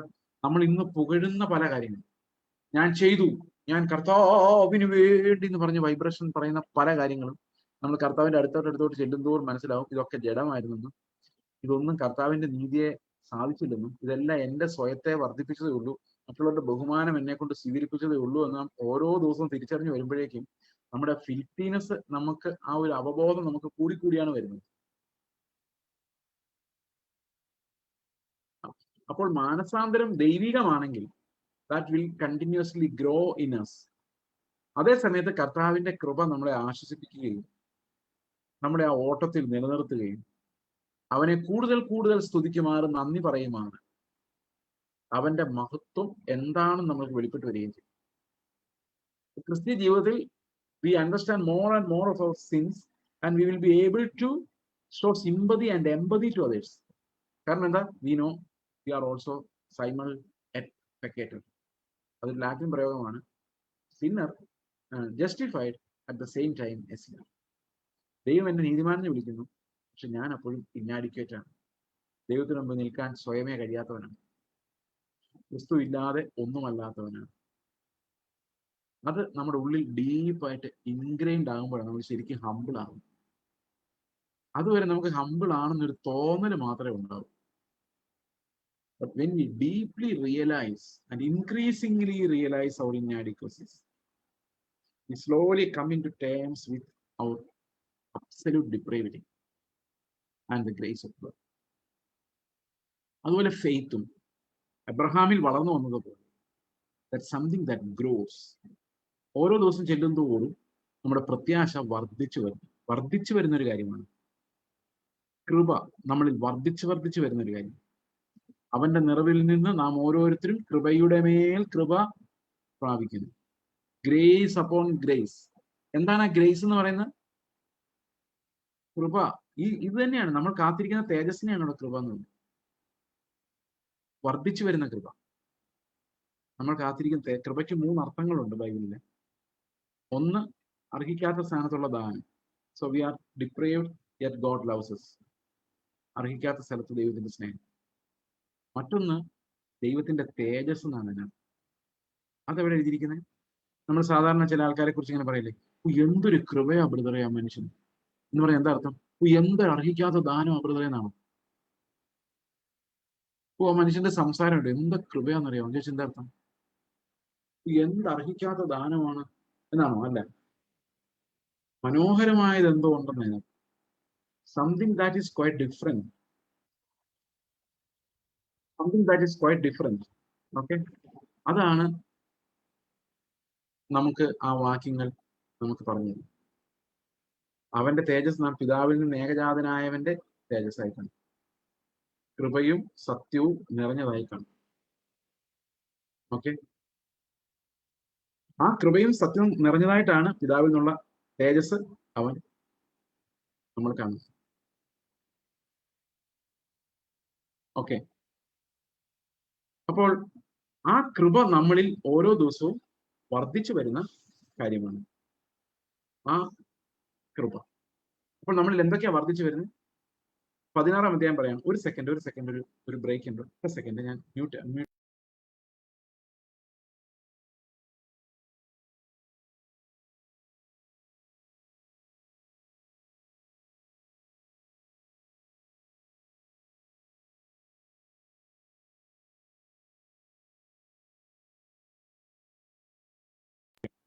ഓക്കെ, എന്തൊക്കെയാണ് വർദ്ധിച്ചു വരുന്നത്? ഫെയ്ത്ത്, വിശ്വാസം, മാനസാന്തരം, കൃപ, തേജസ്. ഇത് ഓരോ ദിവസവും നമ്മളിൽ ക്രിസ്തുവിന്റെ ജീവനാൽ നമ്മിൽ വർദ്ധിച്ചു വരേണ്ട കാര്യം. Something that consistently increases in us. അപ്പൊ ഫെയ്ത്ത് നിർജീവമായി പോയാലോ ഇതൊന്നും വളരില്ല. ഇതെല്ലാം നമുക്ക് കൺസെപ്റ്റിൽ ഇതെല്ലാം മനസ്സിലാവും. സ്വർഗത്തെക്കുറിച്ച് ഒരു ഐഡിയ ഉണ്ടായി. ഓക്കെ, ഇതാണ് യാക്കോബിന്റെ ലേഖനം നമ്മളെ പഠിപ്പിക്കുന്നത്. വിശ്വാസത്തിന്റെ സ്ഥിരത എന്ന് പറയുന്നത്, ഇത് പത്രോസിന്റെ ലേഖനം വായിക്കുമ്പോൾ നമുക്കിത് കാണാൻ പറ്റും. 2 പത്രോസിന്റെ ലേഖനം നമുക്ക് വായിക്കാം. അവിടെ വിശ്വാസത്തിൽ എങ്ങനെയാണ് ഈ പ്രോഗ്രഷൻ ഉണ്ടാകുന്നത്, വളർച്ച ഉണ്ടാകുന്നത്, മെച്യൂരിറ്റി എങ്ങനെ ഉണ്ടാകുന്നത് നമുക്ക് നോക്കാം. 2 പത്രോസിന്റെ ലേഖനം 1-ാം അധ്യായത്തിന്റെ 5-ാം വാക്യം മുതൽ നമ്മൾ വായിക്കുമ്പോൾ ഇങ്ങനെയാണ്: അത് നിമിത്തം നിങ്ങൾ സകല ഉത്സാഹവും കഴിച്ച് നിങ്ങളുടെ വിശ്വാസത്തോട് വീര്യത്തോട് പരിജ്ഞാനവും, പരിജ്ഞാനത്തോട് ഇന്ദ്രിയജയവും, ഇന്ദ്രിയജയത്തോട് സ്ഥിരതയും. കണ്ടോ, സ്ഥിരതയാണ് നമ്മൾ യാക്കോബിന്റെ ലേഖനത്തിലേക്ക് വരുന്നത്. സ്ഥിരതയും, സ്ഥിരതയോട് ഭക്തിയും, ഭക്തിയോട് സഹോദരപ്രീതിയും, സഹോദരപ്രീതിയോട് സ്നേഹവും കൂട്ടിക്കൊള്ളുക. ഇത് ആഡ് ചെയ്ത് വരുന്ന യേശുവിന്റെ ക്യാരക്ടറാണ്. അവന്റെ സ്വഭാവം നമ്മൾ വർദ്ധിച്ചു വന്നു. അവസാനം എവിടെ ചെല്ലുന്ന നോക്കി? സ്നേഹം. യോഹന്നാന്റെ ലേഖനത്തിൽ തീരും അത്. ഈ ഗ്രോത്ത്, ഈ വിശദീകരണത്തെ കുറിച്ചുള്ള പഠിപ്പിക്കൽ യോഹന്നാന്റെ ലേഖനത്തോടെ അവസാനം. അപ്പോൾ ആ ഒരു ഗ്രോത്ത് നമ്മളിൽ വളർന്നു വരുന്ന ദൈവിക സ്വഭാവം അതുണ്ടാകണമെങ്കിൽ നമുക്ക് ഫലം പുറപ്പെടുവിക്കുന്ന വിശ്വാസം ഉണ്ടാകണം. ഒരു ഡോക്ടറിൻസിലെല്ലാം ഉള്ള വിശ്വാസം പോരാ. ദൈവം നമ്മളെ ഹീൽ ചെയ്യും എന്നുള്ള വിശ്വാസം പോരാ. നമ്മുടെ ആവശ്യങ്ങൾ നിറവേറ്റി തരുന്നുള്ള വിശ്വാസം പോരാ. പിന്നെ എന്തു വേണം? അവൻ നമ്മെ അവന്റെ മഹത്വത്തിലേക്കും വീര്യത്തിലേക്കും വിളിച്ചിട്ടുണ്ടെന്നും ആ വിളിയും തെരഞ്ഞെടുപ്പും എന്റെ മേലുണ്ടെന്നും ഞാൻ അങ്ങനെ ആകാൻ വേണ്ടി വിളിക്കപ്പെട്ടവനാണെന്നും ഓരോ ദിവസവും ആ വിശ്വാസം എൻ്റെ ഉള്ളിൽ ക്രിസ്തുവിന്റെ സ്വഭാവം ഉളവാക്കുന്നതുവരെ വളർന്നു വരുന്നൊരു ഫെയ്ത്ത് നമ്മുടെ ഉള്ളിൽ ഉണ്ടെങ്കിലേ നമ്മൾ വീണ്ടും ജനിച്ചവരാണെന്നുള്ള അഷുറൻസിൽ നമുക്ക് വളരാൻ പറ്റുള്ളൂ. അല്ലെ, കുറെ കഴിയുമ്പോൾ നമ്മുടെ അഷുറൻസ് നമുക്ക്. നിങ്ങൾക്ക് എത്ര പേർക്ക് ഉറപ്പുണ്ട് സ്വർഗത്തിൽ പോകുന്നത്? ചുമ്മാ ഉറച്ചാൽ പോരാ. അങ്ങനെ പറഞ്ഞു കേട്ട് പ്രസംഗിച്ച് കേട്ടോണ്ട് ഉറച്ചാൽ പോരാ. അത് വളർന്നു വരുന്നോണ്ട് ഉറക്കണം. ഓക്കെ, ആ ഉറപ്പാണ് ബലമുള്ള ഉറപ്പ്. 3 അർത്ഥങ്ങളുണ്ട് കൃപ എന്ന് പറഞ്ഞുകൊണ്ട് ഒരു ചോദ്യം വന്നിട്ടുണ്ട്. എന്താണ് മൂന്നാമത്തെ ഡെഫിനിഷൻ? അതായത് 2 കൊരിന്ത്യർ ലേഖനം നമ്മൾ വായിക്കുമ്പോൾ പൗലോസിന്റെ കർത്താവ് പറയുന്നൊരു കാര്യമുണ്ട്. നിന്റെ ബലഹീനതയിൽ എന്റെ ശക്തി തികഞ്ഞു വരുന്നു എന്ന് പറയുന്നത്. അതായത് when we are weak, his power strengthens us. അപ്പം ആ പവർ നമ്മളെ പാപത്തെ ജയിക്കാനുള്ള, നമ്മുടെ ബലഹീനതകൾക്ക് അപ്പുറത്ത് നമ്മെ ജയാളികളാക്കി മാറ്റുന്ന ദൈവത്തിന്റെ ശക്തിയെയും കൃപ എന്നാണ് ഇവിടെ പറയുന്നത്. അപ്പോൾ എന്റെ ബലഹീനമായ എന്റെ ഏരിയാസിലെല്ലാം കർത്താവ് എനിക്ക് പകരം അവന്റെ ശക്തി പ്രയോഗിക്കും. ഉദാഹരണത്തിന്, എനിക്ക് നിങ്ങളെ സ്നേഹിക്കാൻ പറ്റുന്നില്ല എങ്കിൽ എനിക്ക് പകരം കർത്താവ് നിന്ന് അവന്റെ ശക്തി, അവന്റെ വ്യാപാര ശക്തിയാണ്. എഫേസ്യ ലേഖനത്തിൽ ആ വ്യാപാര ശക്തിയുടെ കൃപാധനം എന്ന് പറയുന്നത്, കൃപാധനത്തിന്റെ ഡിസ്ട്രിബ്യൂഷൻ, ആ വ്യാപാര ശക്തിയാൽ എന്ത് ചെയ്യുന്നു? അവന്റെ സ്നേഹം നിങ്ങളിൽ എത്തുന്നു. So God does that through my weaknesses. Okay, ബലഹീനമായി. ഞാൻ ഈ അടുത്ത ദിവസം ഒരു സാക്ഷ്യം കേട്ടതാണ്. ഒരു മിഷണറി ഇറാഖിലേക്ക് പോവാണ്, മലയാളിയാണ്. അപ്പൊ അദ്ദേഹത്തിന്റെ ഇംഗ്ലീഷ് വളരെ മോശമാണെന്നാണ് അദ്ദേഹത്തിന്റെ പ്രശ്നം. ഇംഗ്ലീഷ് വളരെ മോശമായതുകൊണ്ട് അദ്ദേഹത്തിന് മറ്റ് അമേരിക്കക്കാരൊക്കെ കൂടെ വരുന്നത്. അപ്പൊ അദ്ദേഹം പറയാണ്, ഇപ്പൊ ഞാൻ അവരുടെ കൂടെ പോയാൽ എങ്ങനെ ശരിയാവും? എനിക്ക് അവരുടെ ഭാഷ അറിയത്തില്ല, ഹിന്ദിയും ശരിക്കും അറിയത്തില്ല, ഇംഗ്ലീഷും ശരിക്ക് അറിയത്തില്ല. എന്റെ ഇംഗ്ലീഷ് ആണെങ്കിൽ ആർക്കും മനസ്സിലാവുന്ന പോലില്ല, ഇവിടെ അമേരിക്കക്കാർക്ക് ആർക്കും മനസ്സിലാവുന്ന പോലില്ല. എന്ത് ചെയ്യുമെന്ന് വിചാരിച്ചു അവിടെ ചെന്നപ്പോഴൊരു കാര്യം മനസ്സിലായത്, ആ ഇറാഖിലുള്ള ആർക്കും ഈ അമേരിക്കക്കാരുടെ ഇംഗ്ലീഷ് മനസ്സിലാവുന്നില്ല, ഈ പുള്ളിയുടെ ഇംഗ്ലീഷ് മനസ്സിലാവുന്നു. അതായത് അത്ര നല്ല ഇംഗ്ലീഷ് പിടികിട്ടുന്നില്ല, അവർക്ക് ഇത്തിരി കുറഞ്ഞ ഇംഗ്ലീഷ് അവർക്ക് മനസ്സിലാവുന്നില്ല. അപ്പൊ ശരിക്കും പുള്ളിക്ക് മാത്രമേ എഫക്റ്റീവ് ആയിട്ട് പറയാൻ സംസാരിക്കാൻ പറ്റുള്ളൂ, കാരണം പുള്ളി ഇംഗ്ലീഷ് അവർക്ക് മനസ്സിലാവുന്നു. പുള്ളി പറഞ്ഞു, ബലഹീനതയാണെന്ന് ഞാൻ വിചാരിച്ചിരുന്ന 3 കാര്യങ്ങൾ പറഞ്ഞു, ഞാൻ എല്ലാം ഓർക്കുന്നില്ല. എന്നെ കൊണ്ട് പറ്റില്ല എന്ന് പുള്ളി വിചാരിച്ചിരുന്ന 3 കാര്യങ്ങളിലും ദൈവം അത് ഒരു ബലമാക്കി മാറ്റി. അതൊരു ബലമാക്കി. ദൈവത്തിന് അങ്ങനെ ചില പണികൾ നമ്മുടെ ജീവിതത്തിലാണ്. ഓക്കെ, ഇപ്പൊ ചിലതിനെ അതിനുവേണ്ടി ബലഹീനമാക്കും. നമ്മളെ ചില ഏരിയാസ് നമ്മൾ ബലഹീനരാക്കി നിർത്തും. എന്തിനുണ്ട്? അവന്റെ ശക്തി കാണിക്കാൻ വേണ്ടി. അപ്പൊ ആൾക്കാരെല്ലാം പറയുന്നത് ചേസിന്റെ ശക്തി കൊണ്ട് നടക്കുന്നത്, ദൈവം അവൻ പ്രവർത്തിക്കുന്നു. അതാണ് ദൈവം അങ്ങനെ മഹത്വം എടുക്കുന്നത്. അപ്പൊ കൃപ എന്ന് പറയുന്നത് നമ്മൾ എല്ലാ അർത്ഥത്തിലും നമ്മൾ നിറഞ്ഞു വരേണ്ട കാര്യം, കണ്ടിന്യൂ. ഇതെല്ലാം വിശ്വാസത്താൽ ആ സ്വാതന്ത്ര്യത്തിന്റെ ന്യായപ്രമാണം ചുറ്റും നോക്കുമ്പോഴാണ് നമുക്ക് സംഭവം. സ്വാതന്ത്ര്യത്തിന്റെ ന്യായപ്രമാണം നമ്മളെ ലിബറേറ്റ് ചെയ്യുന്ന ന്യായപ്രമാണമാണ്. ഓക്കെ, അപ്പോൾ 2-ാം അധ്യായത്തിലെ അപ്പൊ എത്ര മനോഹരമായിട്ടാണല്ലേ യാക്കോബ് ഇത് എക്സ്പ്ലെയിൻ ചെയ്തിരിക്കുന്നത്. ഞാൻ ആലോചിക്കാറ്, നമ്മൾ ഇത് പൗലോസുമായിട്ടുള്ള യുദ്ധമായിട്ട് മാറ്റിയാൽ എന്തെങ്കിലും അർത്ഥമുണ്ടോ? ഈ തിയോളജിക്കൽ യുദ്ധങ്ങൾ എന്ന് പറഞ്ഞാൽ അങ്ങോട്ടും ഇങ്ങോട്ടും ചേരി തിരിഞ്ഞ് യുദ്ധം ചെയ്യാന്നുള്ളതല്ലാതെ അതൊന്നും ജീവനായിട്ട് മാറുന്നില്ല. ജീവനായിട്ട് മാറണമെങ്കിൽ നമ്മൾ സ്വാതന്ത്ര്യത്തിന്റെ ന്യായപ്രമാണത്തെ തന്നെ ഉറ്റു നോക്കണം. അത് ശരിയായ ഫെയ്ത്ത് ആണെങ്കിൽ definitely it will bear fruit. വിശ്വാസം മാത്രമാണ്, എനിക്ക് നല്ല വിശ്വാസം ബ്രദറെ, പക്ഷെ ഞാൻ ശരിയായിട്ടില്ല, അങ്ങനെ പറഞ്ഞിട്ട് കാര്യം. ശരിയായിട്ടില്ലായിരിക്കാം, പക്ഷെ ശരിയാകും എന്നും വിശ്വസിക്കുകയും ആ നല്ല പോരാട്ടം പോരാടുകയും ചെയ്യണം. ആ നല്ല പോരാട്ടം പോരാടുന്നവനാണ് വിശ്വാസി, കാരണം അവന്റെ വിളിയും തെരഞ്ഞെടുപ്പും അവന് ഉറപ്പുണ്ട്. ഞാൻ ഈ പറഞ്ഞു വന്നൊരു കാര്യങ്ങളിൽ പൂർത്തിയാകാതെ പോയൊരു കാര്യം കൂടെ ഉണ്ട്, അതും കൂടെ പറഞ്ഞിട്ട് നമുക്ക് മുമ്പോട്ട് പോകാമോ അവസാനിപ്പിക്കാവുന്ന ടൈം എങ്ങനെ പോകുന്നതനുസരിച്ചിരിക്കും. ഓക്കെ, 2 പത്രോസിന്റെ ലേഖനത്തില് ഇങ്ങനെ പറയുന്നുണ്ട്, നമ്മൾ വായിച്ചത്, തന്റെ മഹത്വത്തിലേക്കും വീര്യത്തിലേക്കും നമ്മെ വിളിച്ചവന്റെ പരിജ്ഞാനത്താൽ അവന്റെ ദിവ്യശക്തി ജീവനും ഭക്തിക്കും വേണ്ടിയതൊക്കെ നമുക്ക് ദാനം ചെയ്തിരിക്കുന്നുവല്ലോ. അവയാൽ അവൻ നമുക്ക് വിലയേറിയതും അതിമഹത്വമായ വാഗ്ദത്തങ്ങളും നൽകിയിരിക്കുന്നു. ഏവയാൽ? ഈ അനുദിന സപ്ലൈ കൊണ്ട്. ഈ അനുദിന സപ്ലൈ നമുക്ക് എന്താ തന്നെ? ഉദാഹരണത്തിന് കോവിഡ് ബാധിച്ചപ്പം ഈ മലയാളികൾക്ക് എല്ലാവർക്കും ഓരോ കിറ്റ് കിട്ടുമായിരുന്നു, ഗവൺമെന്റ് കൊടുത്ത കിറ്റ്. നിങ്ങൾ കേട്ടിട്ടുണ്ടാവുമല്ലോ. ഇപ്പൊ കിറ്റ് കിട്ടുമ്പോൾ നമുക്കൊരു കാര്യം ഉറപ്പുണ്ട്, ഒരു ഒരു ഒരു അഷുറൻസ് തരും, ഗവൺമെന്റ് ഞങ്ങളെ പരിഗണിക്കുന്നുണ്ട്. അപ്പം ഗവൺമെന്റിന്റെ ലിസ്റ്റിൽ എന്റെ പേരുണ്ട്. ഞങ്ങൾക്ക് കിട്ടിയില്ല, കാരണം ഞങ്ങൾക്ക് റേഷൻ കാർഡ് ഇതുവരെ ഫ്രീ ആയിട്ടില്ല. അതിന് അപ്പന്റെ വീട്ടിൽ കിട്ടി, ഞങ്ങൾക്ക് കിട്ടില്ല. കാരണം എന്താ? അപ്പൊ ഒരു കാര്യം ഉറപ്പുണ്ട്, ഗവൺമെന്റ് ലിസ്റ്റിൽ ഞങ്ങൾ ഉണ്ടെന്ന് ഒരു ഉറപ്പ് വരുന്ന ഈ സാധനം വരുമ്പോഴല്ലേ. അതുപോലെ വോട്ടേഴ്സ് ലിസ്റ്റിൽ പേര് വരുമ്പം ഞങ്ങളുടെ പേരുണ്ട്. ഓക്കെ, അപ്പൊ എന്താ മനസ്സിലാകുന്നത്? വോട്ടേഴ്സ് ലിസ്റ്റിൽ ഞങ്ങളുടെ പേരുണ്ട്. അതിനർത്ഥം ഈ ഗവൺമെന്റ് ഞങ്ങളെയും പൗരന്മാരായി പരിഗണിക്കുന്നുണ്ട്, അല്ലെങ്കിൽ ഞങ്ങളുടെ പേര് ഇവിടെ ഉണ്ടെന്നല്ലേ. അപ്പൊ നമുക്ക് ക്രിസ്തുവിനെ പോലെ ജീവിക്കാനുള്ള അസറ്റ് ഇടയ്ക്ക് വരുവാണ്. പൈസ വരുവാണെങ്കിൽ നമുക്ക് കുഴപ്പമൊന്നുമില്ല, അതിപ്പോ അംബാനിക്കും കിട്ടുന്നു. പക്ഷെ യേശു ക്രിസ്തുവിന്റെ ജീവന്റെ ഒരു പങ്കാളി, അവന്റെ ഒരു പെർസ്പെക്റ്റീവ്, ഒരു ഇടുക്ക് വഴി തുറന്നു കിട്ടും, അല്ലെങ്കിൽ ഒരു വെളിപ്പാട് ക്രിസ്തുവിൻ്റെതെന്ന ഒരു കാര്യം നമുക്ക് വെളിപ്പെട്ട് വരും. നമുക്കൊരു കാര്യം ഉറപ്പാണ്, കർത്താവിന്റെ ലിസ്റ്റിൽ ഞാനുണ്ട്, അവന്റെ വിളിക്കകത്ത് ഞാനുണ്ട്, അവൻ എന്നെ ഇപ്പോഴും കരുതുന്നുണ്ട്. അത് രാവിലെ ആഹാരം കിട്ടുന്നുള്ളതുകൊണ്ട് അത് ഉറപ്പിക്കാൻ പറ്റത്തില്ല കേട്ടോ, കാരണം ആഹാരം എല്ലാവർക്കും കിട്ടുന്നു. പ്രാർത്ഥിച്ച് ഒരു ജോലി കിട്ടിയെന്ന് വിചാരിച്ചുകൊണ്ട് നിങ്ങൾ അത് ഉറപ്പിക്കരുത്, കാരണം അതും അവിശ്വാസിക്കും ദുഷ്ടനും വിശ്വാസിക്കും എല്ലാം കർത്താവ് ജോലി കൊടുക്കുന്നുണ്ടോ? ഉണ്ട്. എന്നാൽ ക്രിസ്തുവിലെ ധനം നിങ്ങൾ കിട്ടുന്നുണ്ടെങ്കിൽ, ക്രിസ്തുവിന്റെ ധനം നിങ്ങൾക്ക് കിട്ടുന്നുണ്ടെങ്കിൽ ഉറപ്പാണ് നിങ്ങൾ ആ പ്രത്യേക കൃപകളാൽ വിളിക്കപ്പെട്ടവരാണ്.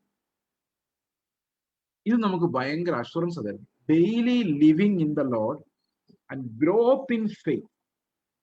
ക്രിസ്തുവിന്റെ അസറ്റ് നമുക്ക് ക്ഷമിക്കാൻ ഉള്ള കൃപ, സ്നേഹിക്കാനുള്ള കൃപ, സഹിക്കാനുള്ള കൃപ, അവരെ നമ്മളെ ആക്രമിക്കുന്നവരെ തിരിച്ച് സ്നേഹത്തോടെ നോക്കാൻ നമുക്ക് പറ്റുന്നുണ്ടെങ്കിൽ അതിനർത്ഥം അത് ക്രിസ്തുവിന്റെ നാമത്തിലാണെങ്കിൽ, ക്രിസ്തുവിന്റെ ലോർഡ്ഷിപ്പിലാണ് നമുക്കത് ലഭിക്കുന്നതെങ്കിൽ ഉറപ്പാണ് we are there in his list, we are his people. അതല്ലെങ്കിൽ നമുക്ക് വാഗ്ദത്തത്തിൽ വിശ്വസിക്കാം, പക്ഷെ ഇത് ഒരു ഉറപ്പാണ്. അതിമഹത്തായ വാഗ്ദത്തങ്ങൾ, ഈ അതിമഹത്തായ വാഗ്ദത്തങ്ങൾ വരുന്നത് ഈ ഡെയിലി പ്രൊവിഷനിൽ നിന്നാണ് നമുക്ക് അതിന്റെ ഗ്യാരണ്ടി ലഭിക്കും. ഓക്കെ,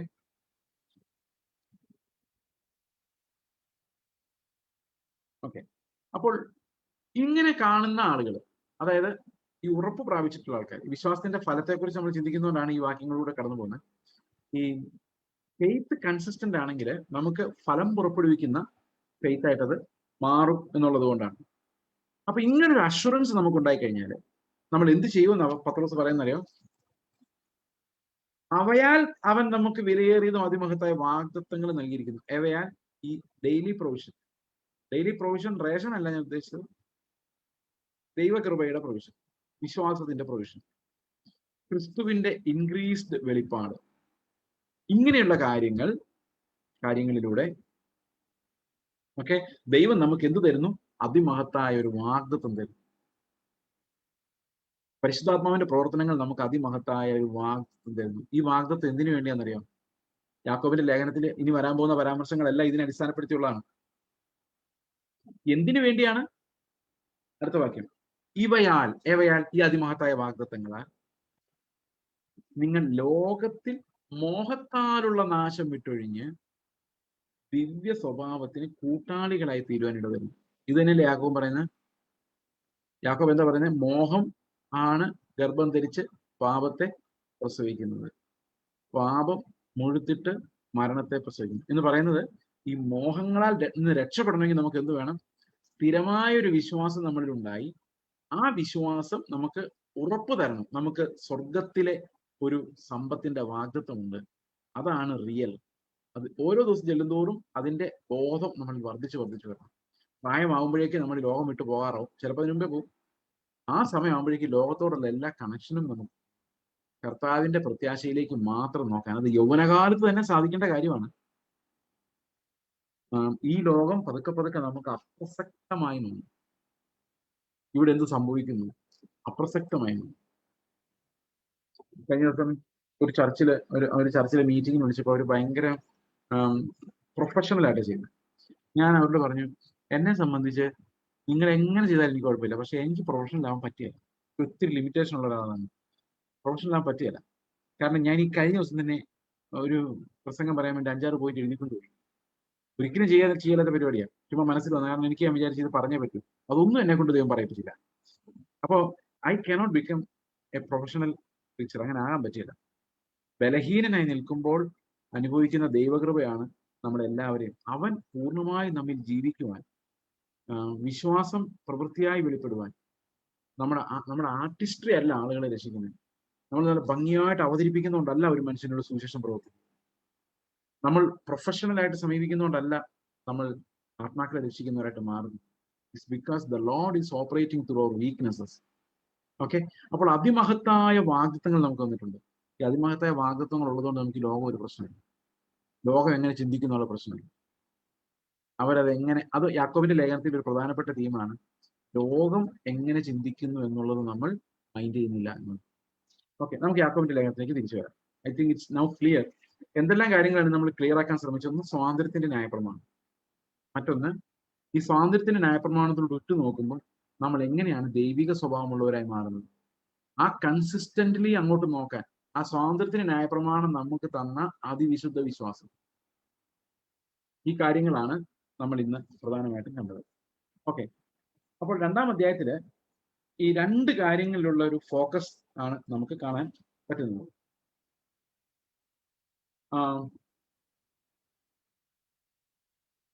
8-ാം വാക്യം മുതൽ നമുക്കൊന്ന് വായിക്കാം. 8 മുതൽ 13 വരെയുള്ള വാക്യം. നമ്മൾ 14 വരെയുള്ള ഭാഗം വായിച്ചതാണ്. അത് 1-ാം അധ്യായത്തിന്റെ കണക്ഷനാണ് നമ്മൾ വായിച്ചത്. എന്നാൽ കൂട്ടുകാരനെ നിന്നെപ്പോലെ തന്നെ സ്നേഹിക്കണമെന്നും തിരുവെഴുത്തിനൊത്തവണ്ണം രാജകീയ ന്യായപ്രമാണം നിങ്ങൾ നിവർത്തിക്കുന്നുവെങ്കിൽ നല്ലത്. അപ്പൊ എന്താണ് രാജകീയ ന്യായപ്രമാണം? കൂട്ടുകാരനെ നിന്നെപ്പോലെ തന്നെ സ്നേഹിക്കണം. അപ്പൊ പുതിയ നിയമത്തിലേക്ക് അത് വ്യാഖ്യാനിക്കുമ്പോൾ ആ റോയൽ ന്യായപ്രമാണം, രാജകീയ ന്യായപ്രമാണം നിങ്ങൾ നിവർത്തിക്കുന്നുവെങ്കിൽ നന്ന്, കൂട്ടുകാരനെ നിന്നെപ്പോലെ തന്നെ സ്നേഹിക്കണം. അപ്പോ ഈ കൂട്ടുകാരനെ നിന്നെപ്പോലെ തന്നെ സ്നേഹിക്കണം എന്നുള്ള റോയൽ കമാൻഡ്മെന്റ്, രാജകീയമായ രാജാവിന്റെ കൽപ്പന. നീ എങ്ങനെയാണോ നിന്നെ സ്നേഹിക്കുന്നത് അതുപോലെ നിന്റെ കൂട്ടുകാരനെ സ്നേഹിക്കും. അതൊരു മോഡിഫിക്കേഷൻ ഉണ്ട്. അത് എങ്ങനെയാണെന്നറിയോ? ഒരു മോഡിഫിക്കേഷൻ കർത്താവ് കൊടുത്തത് ഇതേ കൽപ്പന തന്നെയാണ്, പക്ഷെ യേശുക്രിസ്തുവിന്റെ മോഡിഫൈഡ് ഫോം. പൗലോസും ഇതേ കൽപ്പന തന്നെ ഇങ്ങനെ കോട്ട് ചെയ്യുന്നത്, സഹോദരനെ നിന്നെ പോലെ തന്നെ സ്നേഹിക്കണം എന്നുള്ളതിൽ എല്ലാ പ്രമാണം അടങ്ങിയിരിക്കുന്ന പറയുന്നത്. പൗലോസ് അങ്ങനെ തന്നെയാണ് പറയുന്നത് ഗലാത്യ ലേഖനത്തിൽ. ഇവിടെ യാക്കൂബ് അങ്ങനെ തന്നെയാണ് പറയുന്നത്. പക്ഷെ യേശുക്രിസ്തു ഇതിനൊരു ചെറിയ രൂപാന്തരം വരുത്തിയതായിട്ട് നമുക്ക് തോന്നുന്നു. എന്താണെന്നറിയാം? എന്നെ പോലെ അല്ല ഞാൻ മറ്റുള്ളവരെ സ്നേഹിക്കേണ്ടത്. പിന്നെ എങ്ങനെയാ? യേശുക്രിസ്തു എന്നെ സ്നേഹിച്ച പോലെ. അപ്പൊ ഞാൻ എന്നെ സ്നേഹിക്കുന്ന ഓക്കെ, പക്ഷെ ക്രിസ്തു എന്നെ സ്നേഹിച്ച പോലെ ഞാൻ വേറൊരാളെ സ്നേഹിക്കണം എന്ന് പറയുമ്പോഴേക്കും ആ സ്നേഹം പ്യുവർലി ഡിവൈൻ ആയിട്ടാണ്. റോയൽ ലവിന്റെ വ്യാഖ്യാനം വരുമ്പോഴേക്കും how shall I love my neighbour എന്ന് ചോദിച്ചാൽ ക്രിസ്തു എന്നെ സ്നേഹിച്ച പോലെ, ഞാൻ നിങ്ങളെ സ്നേഹിക്കുന്ന പോലെ നിങ്ങളും പരസ്പരം സ്നേഹിക്കുവേ. അപ്പം എന്നെ പോലെ തന്നെ എന്ന് പറയുമ്പോൾ എനിക്ക് ലഭിച്ചിരിക്കുന്ന അതേ സ്നേഹം, അതേ സ്നേഹത്താൽ ഞാൻ എന്റെ സഹോദരനെ സ്നേഹിക്കണമെന്നാണ് ആ പ്രമാണം. അത് നിവർത്തിക്കുന്ന വിശ്വാസത്താൽ മാത്രമാണ്. ഓക്കെ, മുഖപക്ഷം കാണിച്ചാലോ പാപം ചെയ്തു, നിങ്ങൾ ലംഘനക്കാർ എന്ന് ന്യായപ്രമാണത്താൽ തെളിയുന്നു. ഓക്കെ, 12-ാം വാക്യത്തിലേക്ക് വരുമ്പോൾ പറയാണ്, സ്വാതന്ത്ര്യത്തിന്റെ ന്യായപ്രമാണത്താൽ വിധിക്കപ്പെടുവാനുള്ളവരെ പോലെ സംസാരിക്കുകയും പ്രവർത്തിക്കുകയും ചെയ്യും. നമ്മുടെ സംസാരത്തിൽ എന്ത് വരണം? കൃപ വരണം, കരുണയുണ്ടാകണം, പ്രവൃത്തികളിൽ കരുണയുണ്ടാകണം, സഹോദരങ്ങളോട്. ഇതെല്ലാം നമ്മൾ സ്വാതന്ത്ര്യത്തിന്റെ ന്യായപ്രമാണത്താൽ വിധിക്കപ്പെടാനുള്ളവരാണെന്നാണ് തെളിയിക്കുന്നത്. നമ്മൾ സ്വന്തം നീതിയാൽ നീതീകരിക്കപ്പെടാൻ പോകുന്നവരാണെങ്കിൽ നമ്മൾ മറ്റുള്ളവരെല്ലാം വിധിക്കുകയും വഴക്ക് പറയുകയും ഒക്കെ ചെയ്തുകൊണ്ടിരിക്കും. പക്ഷെ സ്വാതന്ത്ര്യത്തിന്റെ ന്യായപ്രമാണത്തിൽ വിധിക്കപ്പെടാനുള്ളവരാണെങ്കിൽ നമ്മൾ എളിമയുള്ളവരും താഴ്മയുള്ളവരും സഹോദരന്റെ വേദനകളിൽ അവനോടൊപ്പം സഹതപിക്കുന്നവരും അവനോട് കരുണ കാണിക്കുന്നവരും ആയിരിക്കും. ഓക്കെ, 26-ാം വാക്യം കൂടെ നമുക്ക് വായിക്കാം. ഇതിന്റെ ഒരു കൺക്ലൂഷൻ ആയിട്ട് നമുക്ക് വേണമെങ്കിൽ അത് കാണാം. ഇങ്ങനെ ആത്മാവില്ലാത്ത ശരീരം നിർജീവമായിരിക്കുന്നത് പോലെ പ്രവൃത്തിയില്ലാത്ത വിശ്വാസവും നിർജീവമാകും. വിശ്വാസമുണ്ട്, പക്ഷെ പ്രവൃത്തിയിൽ ഉണ്ടാകുന്നില്ലെങ്കിൽ എന്താ കാര്യം? ആ വിശ്വാസം നിർജീവമാണ്. പല എക്സാമ്പിൾസ് വഴി യാക്കോബ് കാണിക്കുന്നത് എന്താണ്? വിശ്വാസം വേണ്ടെന്നോ വിശ്വാസത്താലല്ല നീതീകരിക്കപ്പെടുന്നതെന്നോ അല്ല. പിന്നെ എന്താണ് യാക്കോബ് പറയുന്നത്? യാക്കോബ് പറയുന്നത് എങ്ങനെയാണോ ആത്മാവിന് ശരീരം എന്ന് പറയുന്നത് പോലെയാണ് വിശ്വാസത്തിന് പ്രവൃത്തി. ആത്മാവില്ലെങ്കിൽ ശരീരം നിർജീവമായിരിക്കുന്ന പോലെ വിശ്വാസമില്ലെങ്കിൽ, പ്രവൃത്തികളില്ലെങ്കിൽ വിശ്വാസവും നിർജീവമാണ്. അപ്പൊ നമ്മുടെ വിശ്വാസത്തിന്റെ ആത്മാവാണ് പ്രവൃത്തി. പ്രവൃത്തി ഇല്ലെങ്കിൽ വിശ്വാസം നിർജീവമാണ്, വർക്ക് ചെയ്യുന്നില്ല. എന്നാൽ ആ പ്രവൃത്തി വരുമ്പോഴാണ് വിശ്വാസം ഫലപ്രദമാകുന്നത്. അപ്പൊ പ്രവൃത്തിയായിട്ട് മാറിയിട്ടുണ്ടോ വിശ്വാസം? നമ്മുടെ വിശ്വാസം മാറാൻ നമുക്ക് സ്ഥിരമായ ഒരു വിശ്വാസം ആവശ്യമാണ്. പ്രസംഗം കേൾക്കുമ്പോൾ മാത്രമുള്ള ഒരു വിശ്വാസം കൊണ്ട് നമുക്ക് ഒരിക്കലും ജയിക്കാൻ കഴിയില്ല. സ്ഥിരമായൊരു വിശ്വാസം എങ്ങനെ ഉണ്ടാകുന്നത്? നമ്മൾ ആദ്യം തന്നെ യാക്കോബ് പറഞ്ഞു, പരീക്ഷ സഹിച്ച്, പരീക്ഷകളിലൂടെയാണ് ആ സ്ഥിരമായൊരു വിശ്വാസം നമ്മുടെ ഉള്ളിൽ എത്തുന്നത്. സ്ഥിരമായൊരു വിശ്വാസം നമ്മുടെ ഉള്ളിൽ ഉണ്ടാകുമ്പോൾ അത് തീർച്ചയായിട്ടും ഫലം കൊടുക്കുന്ന വിശ്വാസമായിട്ട് മാറും. ഇതാണ് യാക്കോബ് നമ്മളെ പഠിപ്പിക്കുന്ന കാര്യം. പിന്നെ നമ്മൾ 1-ാം അധ്യായത്തിൽ വിട്ട ഒരു കാര്യമുണ്ട്. 26-ാം വാക്യം ഇങ്ങനെയാണ്. 27-ാം വാക്യം അല്ല, 27-ാം വാക്യം. 26-ാം വാക്യം അടുത്ത ദിവസം നമുക്ക് സംസാരിക്കാം. കാരണം 26-ാം വാക്യം 3-ാം അധ്യായമായിട്ട് കണക്റ്റഡാണ്. 27-ാം വാക്യം ഇങ്ങനെയാണ്: പിതാവായ ദൈവത്തിന് മുമ്പാകെ ശുദ്ധവും നിർമ്മലവുമായ ഭക്തിയോ. അപ്പൊ സ്വാതന്ത്ര്യത്തിന് ന്യായപ്രമാണത്തിൽ നോക്കുന്ന കാര്യം പറഞ്ഞിട്ട് അടുത്ത കാര്യം ഇങ്ങനെയാ പറയുന്നത്: പിതാവായ ദൈവത്തിന് മുമ്പാകെ ശുദ്ധവും നിർമ്മലമായ ഭക്തിയോ അനാഥരെയും വിധവമാരെയും അവരുടെ സങ്കടത്തിൽ ചെന്ന് കാണുന്നു, ലോകത്താലുള്ള കളങ്കം പറ്റാതെ വണ്ണം തന്നെത്താൻ കാത്തുകൊള്ളുന്നതുമാണ്. അപ്പൊ ശരിക്കും ഭക്തി എന്ന് പറഞ്ഞാൽ എന്താണ്? രണ്ട് കാര്യങ്ങളാണ് അതിനകത്തുള്ളത്. യാക്കോബ് മുഴുവൻ രണ്ട് കാര്യങ്ങൾ എപ്പോഴും പറയുന്നത്. വിശ്വാസത്തിന്റെ സ്ഥിരത equal to two things manifested in two different things. ഒന്ന്, സഹോദരനോട് വിധവമാരെ പോയി കാണുക, അവരുടെ സിമ്പതി ഉണ്ടാവുക, ഒരു കരുണയുടെ കരം ഉണ്ടാവുക. രണ്ട്, ലോകത്തിന്റെ കളങ്കം പറ്റാതെ നമ്മെ തന്നെ കാക്കുക. ഈ രണ്ട് കാര്യങ്ങളും നമ്മളിൽ ഉണ്ടാകുന്നത് വിശ്വാസത്തിന്റെ സ്ഥിരത ഉണ്ടെങ്കിലേ ഉള്ളൂ. ഞങ്ങളുടെ സഭയില് ഈ സഭയിൽ എങ്ങനെയാണ് ഇത് ഉണ്ടാകുന്നത് എനിക്ക് പലപ്പോഴും അറിയില്ലായിരുന്നു. ചർച്ച് എന്ന് പറയുന്നത് എന്നെ സംബന്ധിച്ച് ഞാൻ എൻ്റെ അനുഭവങ്ങൾ അവിടെ പറയും. ഞായറാഴ്ച കൂടുന്നു, പ്രസംഗിക്കുന്നു, ആൾക്കാർ കാര്യങ്ങൾ മനസ്സിലാക്കുന്നു, ഇടയ്ക്ക് വിഷയങ്ങൾ പ്രാർത്ഥിക്കാൻ പറയുന്നു. ആ ഒരു രീതിയിലാണ് സഭകളെ പലപ്പോഴും മനസ്സിലാക്കിയിട്ടുള്ളത്. എന്നാൽ ഞങ്ങൾ സഭ എറണാകുളത്ത് സ്റ്റാർട്ട് ചെയ്തിട്ടുണ്ട്. അവിടെ ദൈവം കൂട്ടിക്കൊണ്ടുവന്ന ആളുകൾ കൃപാവരങ്ങളുള്ള ആളുകൾ. എനിക്ക് പലപ്പോഴും അത്ഭുതം തോന്നിയിട്ടുണ്ട്. ചിന്തിക്കാൻ പോലും പറ്റാത്ത രീതിയിൽ കർത്താവിനെ ശുശ്രൂഷിക്കാൻ, എനിക്ക് ചിന്തിക്കാൻ പോലും പറ്റാത്ത രീതിയിൽ കർത്താവിനെ ശുശ്രൂഷിക്കാനുള്ള ആളുകൾ സഭയിൽ കർത്താവ്. വിധവമാരെ പോയി കാണുക മാത്രമല്ല, തളർന്നു കിടക്കുന്നവരെ പോയി അവിടെ പൈസ കൊടുത്തിട്ട് പോരാൻ ആർക്കും പറ്റും. അവരുടെ പാത്രം കഴുകി, അവരുടെ കൂടെ ഇരുന്ന്, അവരെ എഴുന്നേൽപ്പിച്ച് ബാത്റൂമിൽ കൊണ്ടുപോയി അങ്ങനെ അവിടെ ഇരുന്നും കിടന്നും ജീവിച്ചും ശുശ്രൂഷിക്കാൻ, അത് തളർന്നു കിടക്കുന്നവരോട്. അങ്ങനെ ഒരു സഭയ്ക്ക് ഒരു മുഖമുണ്ട്, കരുണയുടെ ഒരു മുഖം. പക്ഷെ അതൊരു പ്രോഗ്രാമായിട്ട് ചെയ്യേണ്ട കാര്യമല്ല, കൃപാവരമായിട്ട് ചെയ്യേണ്ട കാര്യം. ഈ പ്രോഗ്രാമായിട്ട് ചെയ്യുമ്പോൾ വലിയ പ്രശ്നമാട്ടോ, ആ സ്വയനീതിയിലോട്ട് ആടിയപ്പെടും. എന്നോട് വളരെ വർഷങ്ങൾക്ക് മുമ്പ് ഒരു സഹോദരൻ എന്നോട് പറഞ്ഞു, എനിക്ക് ഒരു പ്രായമായവർക്ക് വേണ്ടി ഒരു കെയർ സെന്റർ തുടങ്ങാനുള്ള ഒരു ഇൻസ്പിറേഷൻ ഉണ്ട്. ഞാൻ ഉടനെ പറഞ്ഞു, നിങ്ങൾക്ക് അങ്ങനെ ഒരു ഇൻസ്പിറേഷൻ ഇല്ല. ഒരു കാര്യം പറഞ്ഞു, സത്യമായിട്ടും ഉണ്ട്. എത്രയോ നാളായിട്ട് എൻ്റെ ഹൃദയത്തിൽ കിടപ്പുണ്ട്. ഞാൻ ചോദിച്ചു, നിങ്ങളുടെ വീട്ടിൽ എത്ര വാർദ്ധക്യത്തിലുള്ളവരുണ്ട്? ആരുമില്ല. അതെന്താ ഇല്ലാത്ത? നിങ്ങൾ നോക്കിയിരിക്കുന്നത് വൃദ്ധരെയല്ല, നിങ്ങൾ നോക്കിയിരിക്കുന്ന ഒരു സിസ്റ്റത്തെയാണ്. വൃദ്ധരെ നോക്കിയിരിക്കുവാൻ നിങ്ങൾക്ക് അങ്ങനെ ഒരു വിളി ഉണ്ടായിരുന്നെങ്കിൽ നിങ്ങളുടെ വീട്ടിൽ ഇപ്പോൾ ഓൾറെഡി 1-2 പേര് കണ്ടേനെ, ഇല്ലേ? നമ്മളെ ആരെയും ഓർഫനേജ് ഉണ്ടാക്കാനോ പ്രായമായവരെ സംരക്ഷിക്കാനുള്ള കെയർ ഹോം ഉണ്ടാക്കാനോ ഒന്നും നമ്മളെ വിളിച്ചിട്ടില്ല. അതല്ല ഭക്തി. ഭക്തി എന്ന് പറയുന്നത് അവരോട് നാച്ചുറലി നമുക്ക് ഉണ്ടാകുന്ന ഒരു സ്നേഹവും സിമ്പതിയുമാണ്. അത് പ്രവൃത്തിയായിട്ട് മാറുന്ന നമ്മുടെ വീട്ടിലേക്ക് അവർ വരുമ്പോഴാണ്. ഞാൻ ഒരു എക്സാമ്പിൾ പറയാം. ഞങ്ങളുടെ സഭയിൽ ഒരു പെൺകുട്ടി ഒരു പ്രോജക്റ്റിന് വേണ്ടി ഒരു അനാഥശാലയല്ല, ഈ ഓൾഡ് ഏജ് ഹോം സന്ദർശിച്ചു. അവിടുത്തെ പിള്ളേർ അവിടുത്തെ പ്രായമായ അന്തേവാസികളാണ്. അവരിങ്ങനെ വെയിറ്റ് ചെയ്യും, അവരുടെ പിള്ളേർ വരുമെന്നും പറഞ്ഞു. പിള്ളേർ വരുമൊന്നുമില്ല. അടുത്ത ആഴ്ച വരാമെന്ന് പറഞ്ഞ് പോയേക്കൊന്നുമില്ല. അവരെ വർഷങ്ങളായിട്ടും കണ്ടിട്ടില്ല. അപ്പൊ ഇങ്ങനെ നോക്കിയിരിക്കുക. അപ്പൊ ഈ കുട്ടി എന്നോട് പറയുക, എനിക്ക് അവരെ കണ്ട ഭയങ്കര സങ്കടം തോന്നി, അവരെ ഒറ്റപ്പെട്ടിരിക്കുക. ഞങ്ങൾ ചെന്നപ്പോൾ അവർക്ക് ഭയങ്കര ആശ്വാസമായിരുന്നു. അതുകൊണ്ട് ഞങ്ങൾ വിചാരിക്കുകയായിരുന്നു അവർക്ക് കുറച്ച് ആശ്വാസം കൊടുക്കാം, കുറച്ച് കൂടുതൽ ആശ്വാസം കൊടുക്കാം. നമുക്ക് അങ്ങനത്തെ ഒരു ഓർഫനേജ് തുടങ്ങി കുറെ ആൾക്കാർ. ഞാൻ പറഞ്ഞു, നിങ്ങൾ ഒരു ദിവസം കണ്ടപ്പോൾ ഭയങ്കര ആശ്വാസമായിരുന്നു, പക്ഷെ ഒരാഴ്ച നിങ്ങളോട് താമസിക്കുമ്പോൾ നിങ്ങളുടെ ആശ്വാസം എടുക്കും. സ്വന്തം അപ്പനമ്മമാരെ സഹിക്കാൻ പറ്റാത്തവരാണ് വല്ലവരുടെ അപ്പനമ്മമാരെ സഹിക്കും. ഞാൻ പറഞ്ഞു, മക്കളെ, മോളെ, നീ അവരെ വിളിച്ചുകൊണ്ട് വന്ന് അവരെ പണ്ടത്തേനേക്കാളും പിന്നത്തേതാക്കും. കാരണം ഇത് മനുഷ്യൻ ചിന്തിക്കുന്ന പോലെയല്ല, ദൈവത്തിന്റെ കൃപാവരമായിട്ട് മാത്രമേ ഇങ്ങനെയുള്ള കാര്യങ്ങൾ ചെയ്യാൻ പറ്റുള്ളൂ. എന്റെ പ്രോഗ്രാമായി ഒരു ദിവസം പോയി അനാഥശാലയിൽ, കഴിഞ്ഞ ദിവസം ഒരാൾ എന്നോട് തമാശ പറയും, കഴിഞ്ഞ ദിവസം കുറെ നാളിലായി, അനാഥശാലയിൽ ഫുഡ് കൊടുക്കാമെന്ന് നേർച്ച നേർന്നിട്ട് ഒരു വണ്ടി നിറയെ ഫുഡുമായിട്ട് പോവുകയാണ്. അപ്പോഴാണ് വഴിയരികിൽ ഒരുത്തൻ നിന്നുകൊണ്ട് യാചിക്കുക, എനിക്ക് ആഹാരം കഴിക്കാൻ വല്ലതും തരണേ. പോടാന്ന് പറഞ്ഞ് അവനെ ഓടിച്ചു. കാരണം എന്താ? ഈ നേർച്ചയാണ് പ്രധാനം. കാരണം അവന്റെ ആഹാരം അന്ന് ഒരു പാത്രം എടുത്ത് അവന് കൊടുക്കാനോ തോന്നുന്നില്ല. ഇത് കൊടുത്തു കഴിയുമ്പോൾ ഒരു പുണ്യം കിട്ടുന്ന വേണ്ടത്. അപ്പൊ ഇങ്ങനെയുള്ള പ്രവൃത്തികൾ, പ്രോഗ്രാമുകളല്ല ഈ ഭക്തി എന്ന് പറയുന്നത്. ഭക്തി എന്ന് പറയുന്നത് എനിക്ക് അവരോട് തോന്നുന്ന ഒരു ഫീലിംഗ് ആണ്. ആ ഒരു ഫീലിംഗ് നമ്മുടെ ഉള്ളിൽ ഉണ്ടാകണമെങ്കിൽ കൺസിസ്റ്റന്റ് ഫെയ്ത്ത് ഉണ്ടാവും. അപ്പോൾ ഒരു വീട്ടിലോട്ട് നമുക്കുള്ള ഒരു പങ്ക് ഷെയർ ചെയ്യാൻ വിഷമം ഉണ്ടാകത്തില്ല. നമ്മുടെ വീട്ടിലേക്ക് ഞങ്ങൾ കുഞ്ഞുങ്ങളെടുത്തപ്പോൾ അതൊരു വലിയ ചലഞ്ചായിരുന്നു. ആൾക്കാരെ ഞങ്ങൾ ചോദിച്ചു, നിങ്ങൾ ഓർഫനേജ് ആണ്? ഇപ്പോഴും ചോദിക്കും, നിങ്ങൾക്ക് ആന്ധ്രാപ്രദേശിൽ ഒരു ചിൽഡ്രൻസ് ഹോം ഉണ്ടായിരുന്നു? ഞാൻ പറഞ്ഞില്ല. ചിൽഡ്രൻസ് ഹോം ഉണ്ടെന്നാണ് എല്ലാവരും പറഞ്ഞു. ഞാൻ പറഞ്ഞില്ല, ചിൽഡ്രൻസ് ഹോം ഉണ്ടായിരുന്നില്ല. ഞങ്ങളുടെ ഹോം മാത്രമേ ഉണ്ടായിരുന്നുള്ളൂ. ഈ ചിൽഡ്രൻസ് ഹോം എന്ന് പറഞ്ഞ പരിപാടി ഉണ്ടായിരുന്നില്ല. അനാഥശാല, orphanage.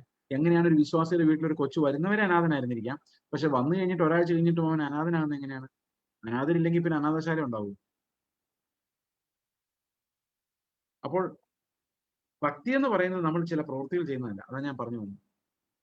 By certain good works we are not getting better, we are only getting self righteous. പക്ഷെ കർത്താവ് നമ്മുടെ ഉള്ളിൽ പകരുന്ന ഒരു സ്വഭാവമാണ് വിശ്വാസത്തിന്റെ ഫലമായ ആ സത്ഫലങ്ങളെ പുറപ്പെടുവിക്കുക. അനുസരണത്തെ പുറപ്പെടുവിക്കേണ്ടത് വിശ്വാസത്തിൽ നിന്നാണ്. Faith has to produce works. നമ്മൾ പോയി ഫെയ്ത്ത് ഇല്ലാതെ വർക്ക് ചെയ്ത് നോക്കി, they will be added to your self righteousness. Faith വർക്കായിട്ട് മാറുമ്പോൾ അത് പറയാം. സ്വാതന്ത്ര്യത്തിന്റെ ന്യായപ്രമാണത്തിലേക്ക് നമ്മൾ ഉറ്റുനോക്കും. ശരിക്കും നമ്മൾ ആദ്യം വായിച്ച വാക്യത്തിന്റെ വിശദീകരണമാണ് ഇത്ര നേരം പല വാക്യങ്ങളിൽ നിന്ന് പറഞ്ഞുകൊണ്ടിരുന്നത്. സ്വാതന്ത്ര്യത്തിന്റെ ന്യായപ്രമാണത്തിലേക്ക് ഉറ്റുനോക്കുമ്പോൾ എന്ത് സംഭവിക്കുന്ന യാക്കോബ് പറയുന്നത്?